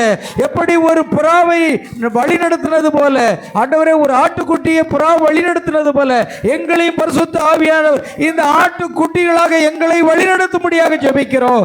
உம்முடைய கருத்தில் ஒப்படுகிறோம். சுய விருப்பம் வேண்டாம், சுய ஆசைகள் வேண்டாம், சுய சிந்தனை வேண்டாம். பரிசுத்த ஆவியானவரே, உம்முடைய சிந்தையை தந்து எங்கள் நாவுகளை பிடித்துக் கொள்ளோ, எங்கள் சிந்தைகளை பிடித்துக் கொள்ளோ, எங்களை நடத்துவீராக, எங்களை நடத்துவீராக. எவர்கள் தேவனுடைய ஆவியினால் நடத்தப்படுகிறார்களோ அவர்கள் தேவனுடைய புத்திரராக இருக்கிறார்கள். தேவனுடைய முற்றிலுமான நேசகுமாரர்களாக, நேசகுமாரத்திகளாக இருக்கிறார்கள் என்று சொன்னது போல ஆமென். ஆண்டவரே, அவனமாக எங்களை நடத்தும்படியாக ஜெபிக்கிறேன். உடைய கரங்களில் ஒப்புக் கொடுக்கிறோம், பொறுப்படுத்திக் கொள்வீராக.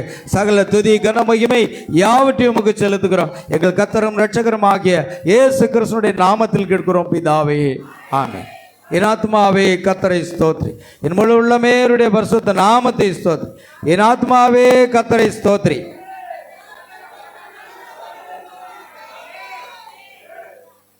இன்னொரு முறை என் ஆத்மாவை சத்தமா சொல்லணும். தேவனுக்கு மகிமை செலுத்துகிறது நாம் வந்திருக்கிறோம். என் ஆத்மாவே